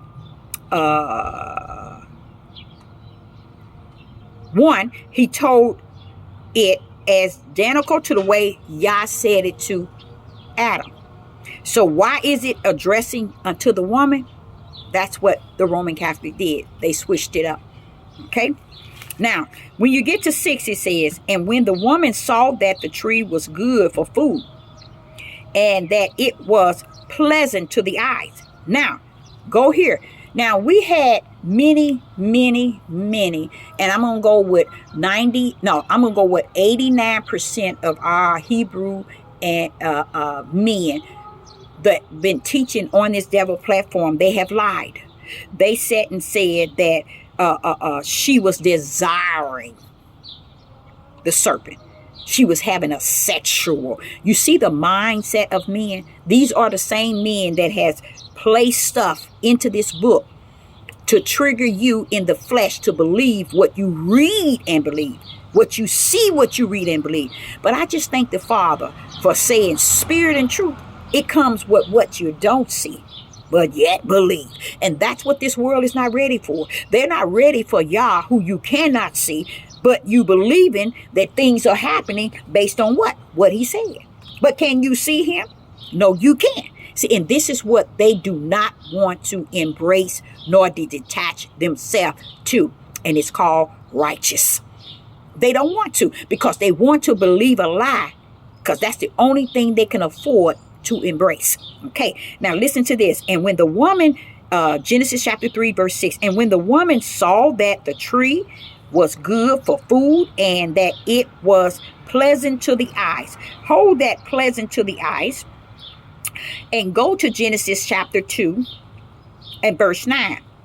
Listen to what Yah said. And out of the ground made Yah to grow every tree that is what? Pleasant to the sight. Pleasant to the sight. Pleasant to the sight. pleasant to the sight. Now, what the Roman Catholics should have did is they should have said, and when the woman saw that the tree was good for food and that it was pleasant to the sight. Pleasant to the sight. This is where you know in the beginning of this book, I'm talking about printing this book, changing words and mixing it up. And because it's not in Hebrew, this is also showing you this book, King James book, has been smeared. Because it said in Genesis chapter 2, it says pleasant to the sight. But when you get down to this woman, it says pleasant to the eyes. And then they add an S to the eyes. And when they add an S to the eyes, it's sending a message to me as a prophet is in the wilderness that it was her flesh eyes. Okay? Now listen to this. And the tree to be desired. Now it said the tree to be desired. And notice that over here in Genesis 2, it says, and good for food. You see? Look at it. To the sight. And then it says in chapter 9 of Genesis, chapter 2 of Genesis, and verse 9, it says, and good for food. But over here it says, and the tree to be desired to make one wise. She took the fruit, there go fruit again, thereof, and eat it, and gave also. How can you give something to your husband if he's already present before you while you're intaking it? You didn't force the man who had gotten the commandments, who had gotten the instructions and direction not to eat something. So you, as the woman, forced him, the first creation of the flesh, the woman. Listen, look how they blamed it that she took of the fruit. First of all, it should have said she took of the tree thereof and did eat and gave also to her husband. It shouldn't have said that. It should have said, and Adam took of the tree as well. Or it should have said, she and he took of the tree and did eat. But when they said she gave also unto him with her. See, this is where you knew that the Roman Catholic had switched it and made the whole focus about her. And I'm going to tell you, you cannot go around in this world saying you know spirit and truth, or you got the truth and you righteous in this here and you got the brand and you in the light, you know the way to the narrow gate, if you're not able to comprehend what is actually happening here. If you can't comprehend Genesis chapter 1 and 2, you can hang it up. Because the Ruach is the one that's going to bring you the understanding. That's why he said, get it. Get it. Meaning desire. Want it. Want to have it. Because this right here doesn't even make any sense. And she took the fruit thereof and did eat. See, it's letting you know she took it. She ate it. And she also gave to the husband with her. And he did eat. It doesn't make sense, you guys. It doesn't make sense. None of it really makes sense. It's a lot of things in here that's smeared. And the only way you're going to come and get it cleaned up like white, pure, is through the Ruach HaKodesh. So with all that being said, that was a part of what the Roman Catholic did in the beginning of this book. They tampered with it. They tampered with it big time. And man, that has... I believe that when he said it is not good that he be alone, I believe Adam had already entertained the tree. I believe without a doubt. And I think when it came down to Eve, he had entertained it so much to when it came down to Eve entertaining it, his whole idea was to tell her what he wanted to tell her and not exactly what Yah had said. And she went trying to hold a conversation with that which was entertaining the both of them, because both of them were there. And so happened, it also convinced her. I think she was convinced to where Adam had already taken it before she was created. And I think that's why the word "it is not good," because it became not good once Adam was put into the garden to dress it. He had given the commandments and the instructions and directions from the Most High Yah. He has been given a warning, and then all of a sudden, it is not good. That was unnecessary to be even said, but it was sending a message somewhere along the line that man was the weak link all the time. And that's what you see in the world today. And their best bet is to yet cover up what they covered up in Genesis chapter 3 all these years, and they still covering it up today, not owning up to their fault. So when you get the tribe of Judah and the house of Israel trying to convince these heathens and Gentiles of what they have done and what they have said, that's just how potent Yah wants you to understand.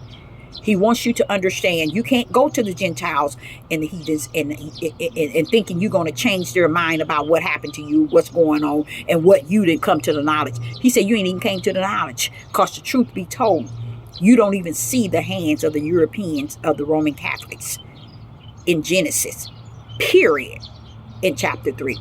See, he's not going to give you revelation. He's not going to open your eyes to see.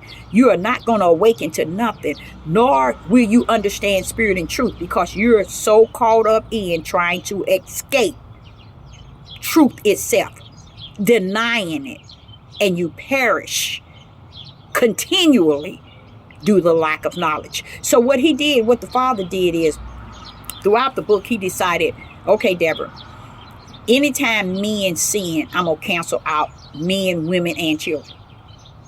That's what he did. Because all it takes is for the man to do wrong.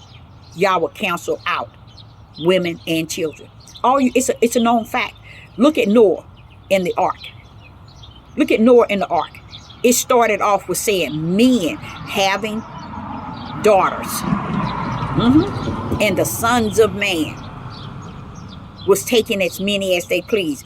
Even in Genesis chapter 6, y'all want y'all to know out there, y'all lied, and you still lied.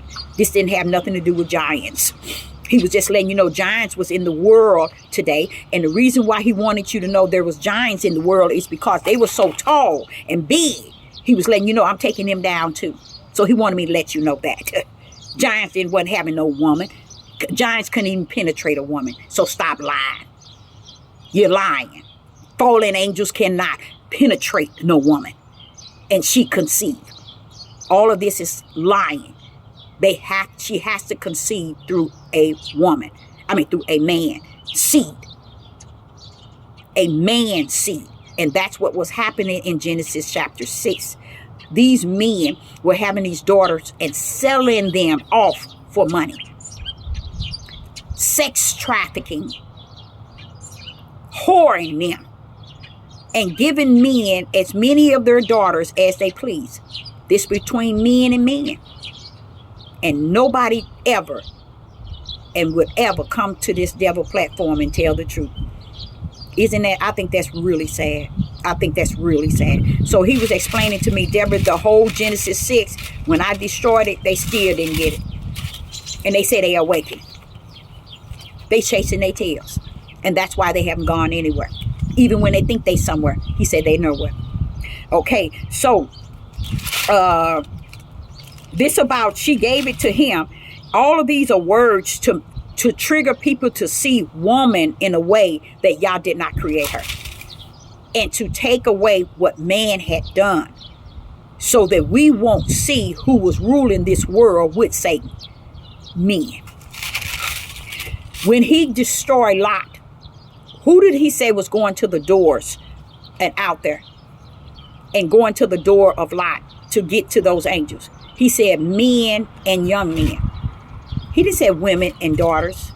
He said men and young men. When he destroyed the city of Sodom and Gomorrah and its surrounding cities. It had to do with the sin of the men, y'all. You see? So when you see, if anybody ever out there decide to pick up this book and do right by it, Let me say that again. If you ever decide to pick up this book and do right back, then you will see that you've been lying and they've been lying along with you. So greater is the lie that's on the earth, which yet Satan come down to deceive the whole world, and he has done an excellent job, because his way of deceiving the whole world, if Satan come down to deceive the whole world, who do he have to deceive first? The first man that Yah created, because woman wasn't here. The first man, and that's what he did. And in that process, men hid, being deceived by Satan, and they turned it over as if it was woman, and they have gotten away with it, just like the Roman Catholics. They didn't put so much mess in this book. It's crazy, and we are living it. It's even when he said we are to be obedient to our masters, and as if they somebody, a God to us, or there's so many things in there. You have to wait for the Ruach. Just say it like that. Let that Ruach teach you. But too many people ain't got the spirit to do that. They want man's opinion, man's wisdom, man's knowledge, man's understanding, man's feeling.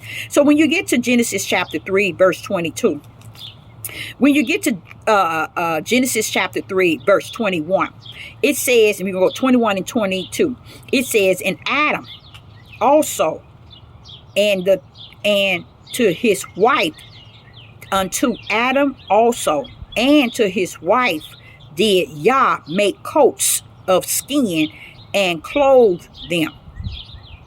And Yah said, behold, man is become as one of us, to know good and evil. The knowledge on this earth is knowing good and evil. But Yah wants me to tell you, this good that's detached to this evil is not good enough. It is not a representative of him. Nowhere near it. Yah is righteous.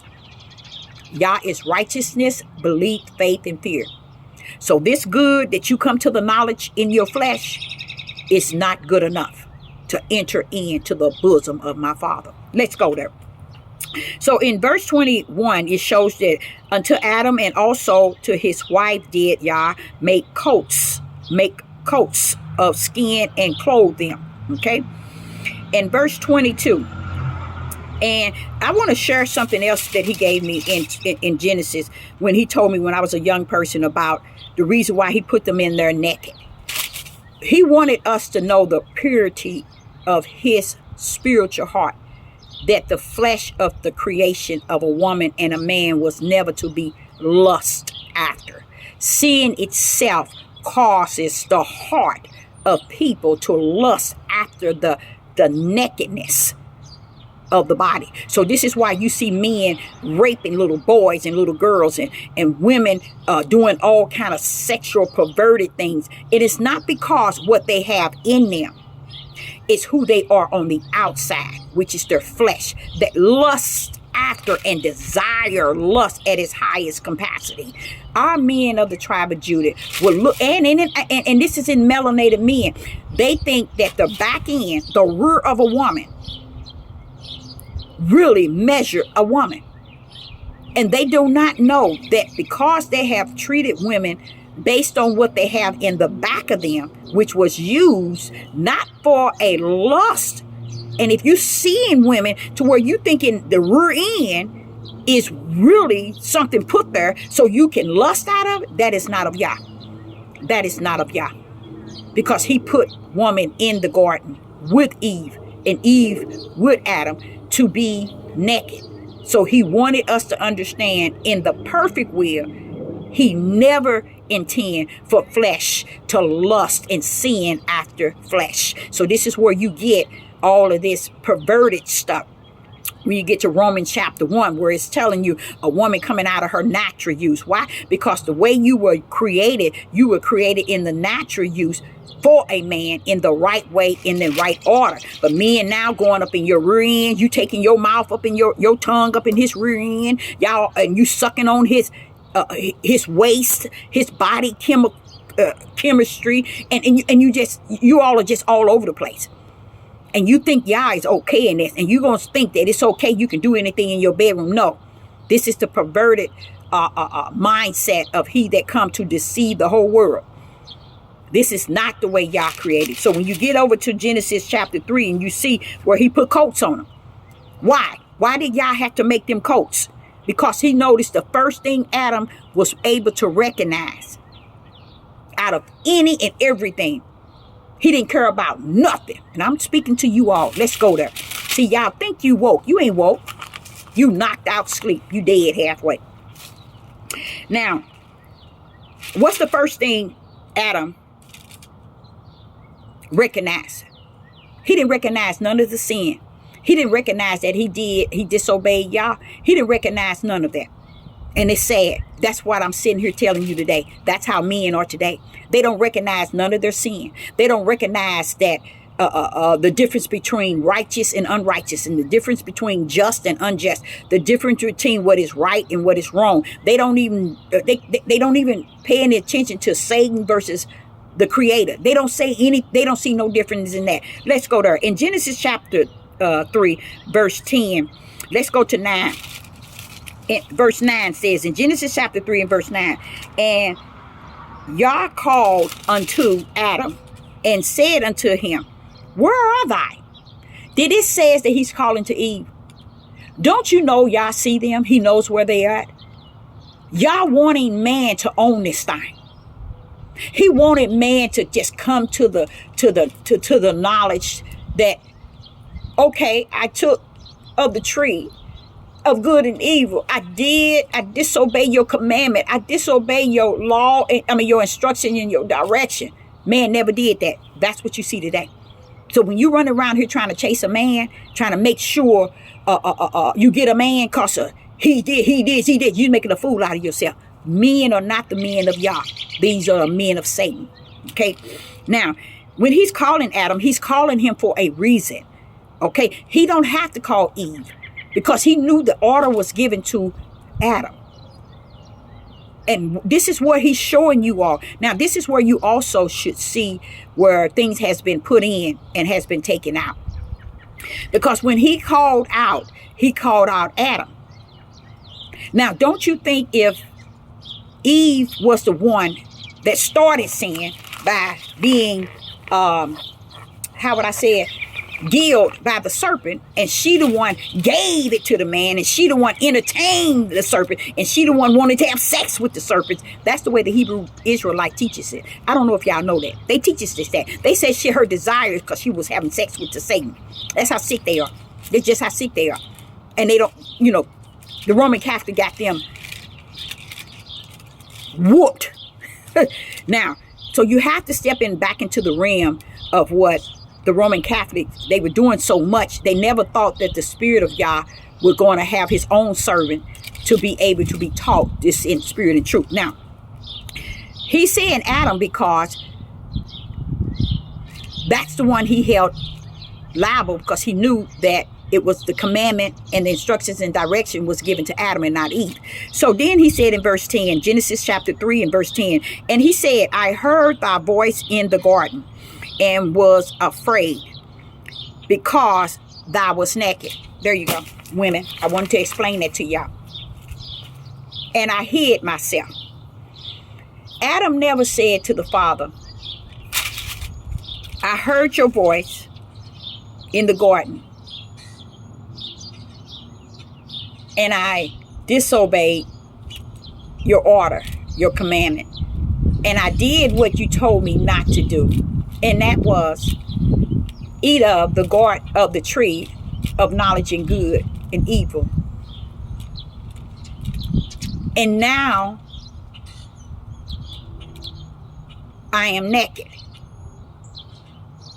Now, we got scholars, males, females, who think they so learned. You remember when Yah put them in the garden and he said that they were naked? They were naked two ways. They were naked in the spirit of being perfect, and they were naked in the flesh, the outer man. So they was naked in two ways, spiritual and natural. The one that's spiritual meaning they were without sin. And the one spiritual, natural will mean their bodies. So Yah was telling you, I put man in the perfect way that I wanted him to remain. But when Adam took of, and not the tree, and entertained it, what happened? He recognized only one thing. And that was the sin of the natural, the flesh. And he didn't recognize it as anything wrong. So why would Yah let all this start up with woman being the fault, when he knows that that's out of the order in which I had created it? He brings you back into order by calling Adam and not Eve. See how the spiritual brings you back and connects you back to what was right from the beginning? He brings you back to Adam. He didn't say it Adam and Eve. He's saying the one that I gave the charge, the commandment, and the instructions and direction. Where are they? Knowing that he sees where they're at. But verbally, he wanted Adam to come to owning what he did. Did Adam do it? No, he didn't. That's what you see today. See, a lot of y'all don't get it. That's what you see today. Men never owning in the garden in Genesis chapter 3. And the Father say all the way to Revelation, they're never going to own up to it. They never. So while women running around, I heard this one man, and I heard a couple of men talk about women need to stay in the gym. They need to start going and getting them a membership and exercising and getting they rear end pumped up. And you should hear these men. These were nice looking men because their mindset thinking that life rests in the rectum of a woman's behind. You see what I'm saying? That's how Babylon is. And that's why he said, come out of her rectum. See, a lot of y'all don't know that. Come out of her rectum, people.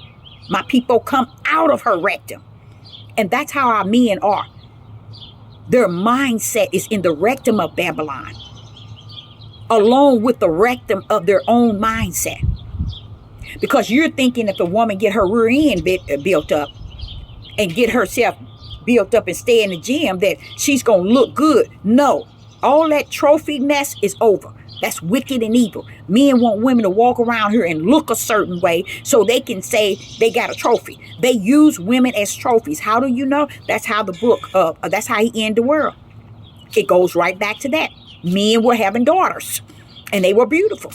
And then the sons of men, which are those that Yah had sent down here, they began to see what the men were doing with their daughters. And they decided, let us pay for something. Let's get as many as we want.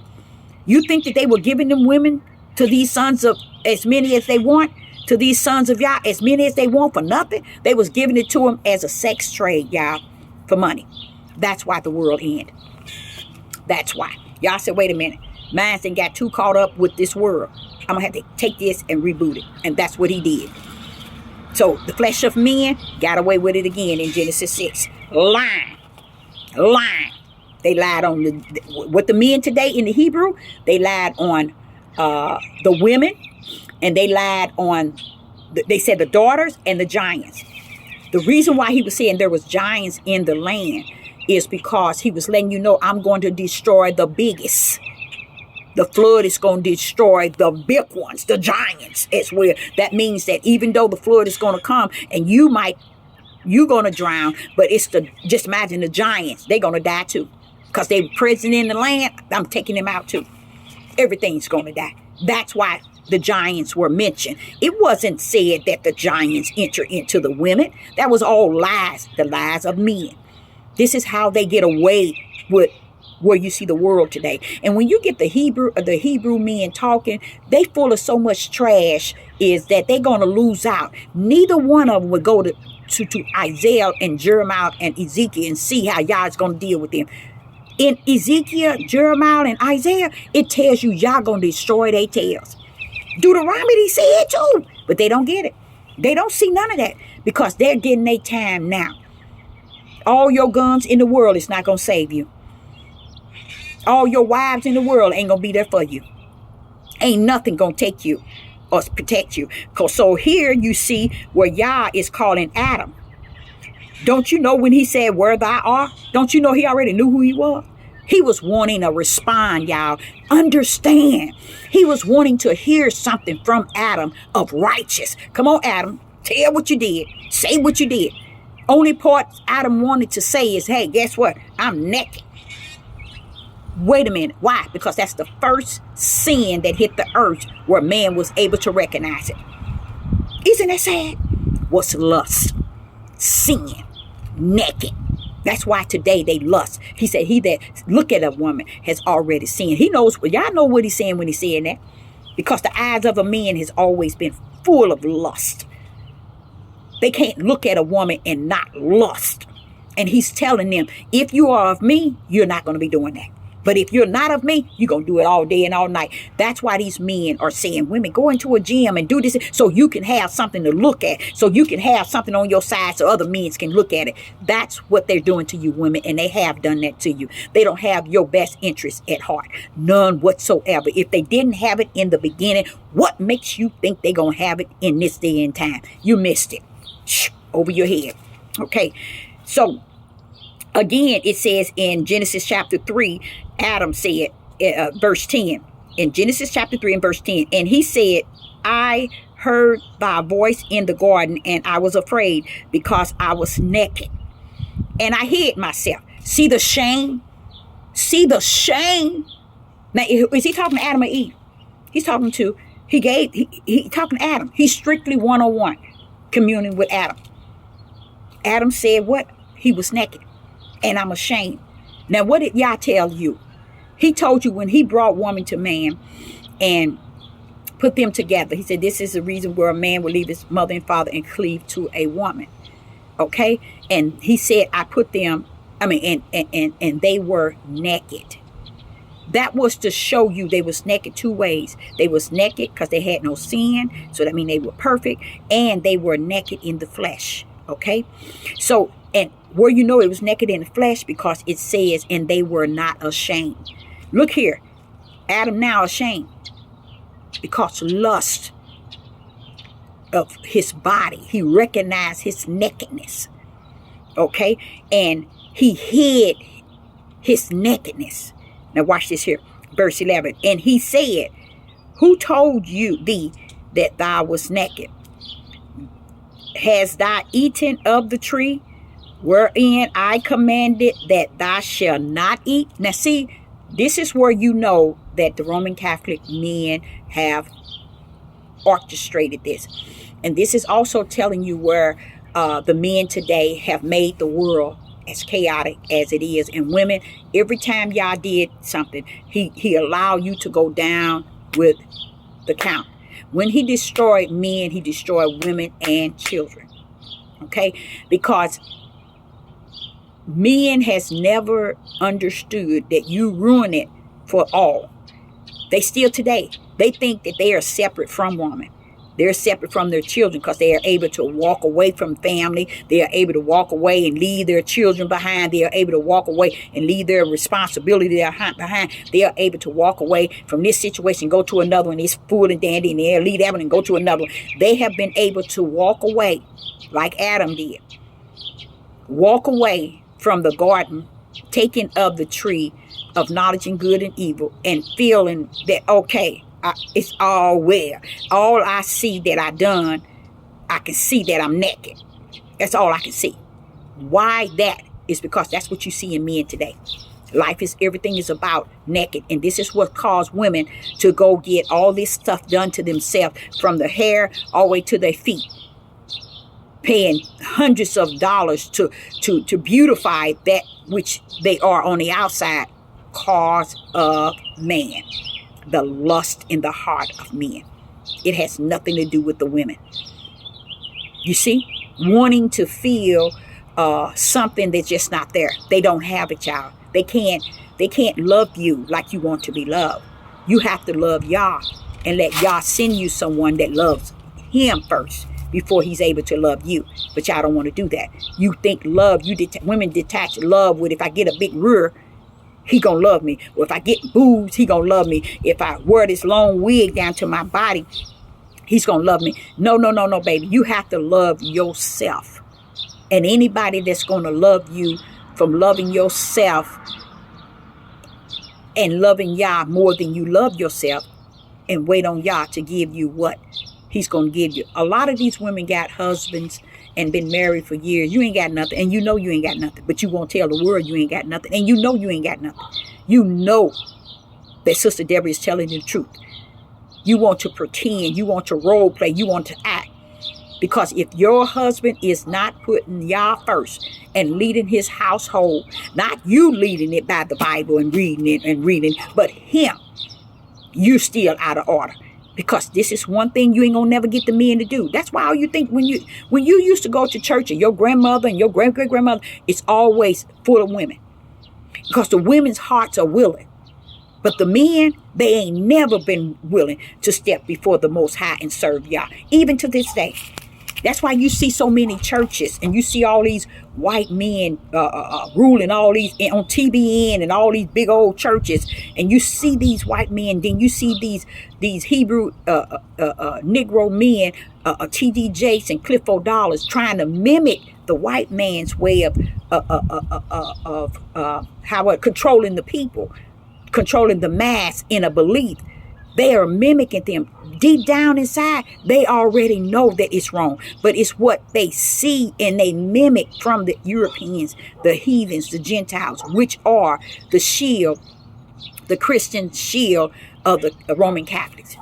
To just enjoy the things on the earth is better than enjoying and embracing the things that's going to come from the heaven. They don't care about all of that. So it says here in verse 11, and he said, who told thee that thou was naked? Hast thou eaten the tree whereof I command thee that thou should not eat? And verse 12, and the man said, the woman whom thou gave it to me, with me, she gave me the tree, and I did eat. How could she give you the tree when the tree was in the midst of the garden?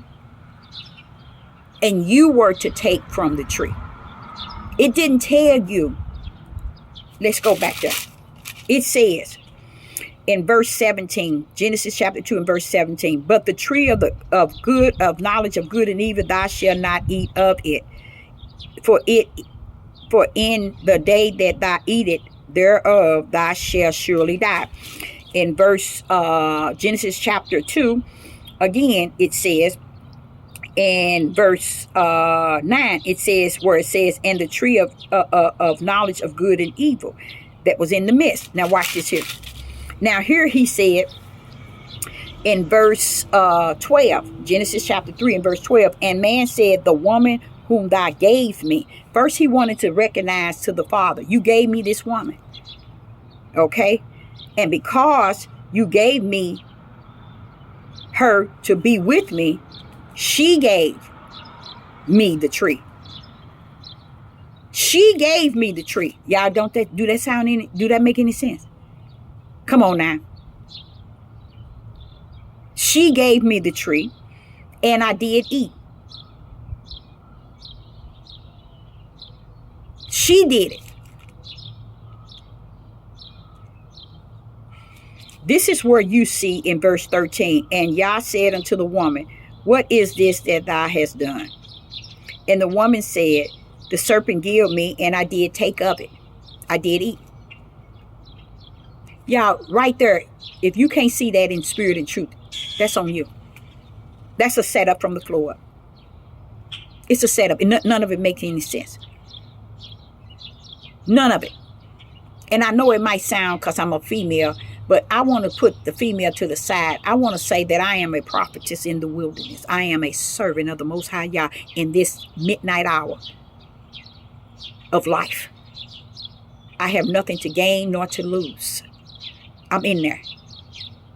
But I do have something to gain. And that is to stand firm on what is righteous, what is truth. Okay? And this here doesn't even make any sense. Everything were geared to the woman being the cause.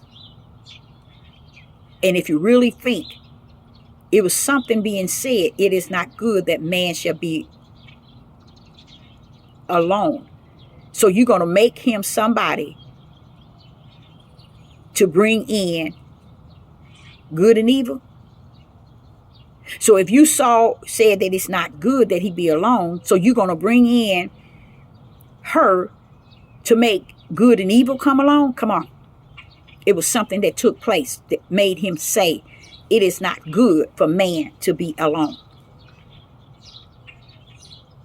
Adam had already been in the garden. And it wasn't because he was by himself. All these animals and everything he gave him, he had his work in for him to even be thinking of a flesh of a female. That wasn't even his desire. But Yah is saying something that did not let people keep you from reaching the hem of his garment. Because if you go to him in the name of Yeshua HaMashiach and you grip the hem of his garment and you tell him, Yahuwah, I'm not going to let go until you bless me. I'm not going to let go of your hem of your garment until you bless me. That means I want spirit and truth, and I don't want nothing else outside of that. Praise the mighty Yah. So in Genesis chapter 3 and verse 22, listen to this. And Yah said, behold, man has become as one of us, knowing good and evil. And now lest he put forth his hand and take also the tree of life and eat and live forever. See, this is showing you that good, for them to now have the knowledge of good and evil. That's showing you this good. He wants me to let you know this good is not good enough. This good is not good enough because it comes with evil. That's how Satan wins you all over. He let the lust of your eyes make you think you got something good. And you know what else I learned? I learned also, even to the process of sex, or what some people call making love. A lot of men throughout all their life, all they knew how to do is what you call, I'm going to go in and say it to kind of bring it to the natural sense so you can understand, fuck. That's all they have done was fuck, because they didn't know nothing else. Even to today, they've lived hundreds of years, and that's all they know how to do is fuck. That's why they want to go into different areas of a woman's body. They want to sprout and go elsewhere and want the woman to do other things, and vice versa. It's because neither one of them understand the mystery that Yah put in both of them so they can enjoy each other the right way. But because they don't enjoy the Most High Yah is to be their the head of their lives, they're enjoying the lust of their bodies and calling themselves awakened. And that's why they want to, in this last days, in such a dark hour and a turmoil out here, wants to get more wives, because they're trying to fulfill the lust, the desire of the power to be able to still bring these women into a form of slavery, in a form of captivity. You see, putting a yoke around their necks and causing them to get in line with what they say, how they say, what they believe and what they feel. This is the whole idea for polygamy. It's a sex fulfillment. It's a desire to meet obligation. One can't meet it because it can't be met. And that's why one can't meet it. So you get another one. It can't be met. So you get another one. It can't be met. And when they finish going in a circle, all they're doing is chasing their tails in the heart of lust. So here in verse 22, the Father wants me to let you know, good is not good enough. So you can run around here and talk about good this, and your deeds and your fruits of the Spirit. Those are not fruits of the Spirit. Those are fruits of your flesh that you are fulfilling, calling it the fruit of the Spirit. Because the fruit of the Spirit is exactly that. It is fruit that is identified in the Spirit. I know they switched that too. See, that's what people don't understand. Fruit of the Spirit. That which is spirit is spirit. That which is flesh. You can't take your flesh and call the things in which you do is the fruit of the Spirit. The fruit of the Spirit is the things that's which in you that are spirit. That Yah has placed fruit there, that it may increase. A lot of people don't understand that which is in you reveal who you are on the outer man, because it speaks for it. So I, Sister Deborah, hope that you got something out of it. I don't know what I'm going to title this message, but I have to title this message a very powerful message just to get it out and let people understand that I really thank the Father for just making sure in spirit and truth everything line up according to his will and his way, and that I appreciate him and who he is and who he's going to be. I just want to say that to you all, if you haven't known Yah, or you think you know him, and what I'm learning is, and I'm learning it, and sometimes it really feels sad that people really don't know him. I think it's sad, because I think hypocrites and people who are portraying is the worst enemies of Yah. I really do. I think role playing this thing is the worstest enemy, and that's what I see in the tribe of Judah, and it makes sense why in Isaiah chapter 3 that he's going to destroy the men by the sword and the mighty men in war. A lot of it makes sense. It's everything it's like the puzzle. It's like this book is a puzzle and it's already completed. That's what I'm saying. The puzzle, this here is the puzzle. And you don't see any white spot because there's no more pieces to put in it. That's what the Father is saying as far as it's over. It's finished. It's no more pieces you can put in there to help these people, Deborah. It's nothing you can add to try to get them to see spirit and truth. The key to it, to help me, is to understand they didn't see it in the beginning. So therefore, there's nothing for them to see in the end. And another thing he wants you to know, a lot of people have not even seen the things in Revelation. Sister Deborah is going to start talking about the things in Revelation so you all can see it in the spiritual. And I might be back at 7 p.m. Central Time so we can share in a message regarding something in Revelation. So Sister Deborah said, I appreciate each and every last one of you tuning in, and I will be back. Shalom and shalom.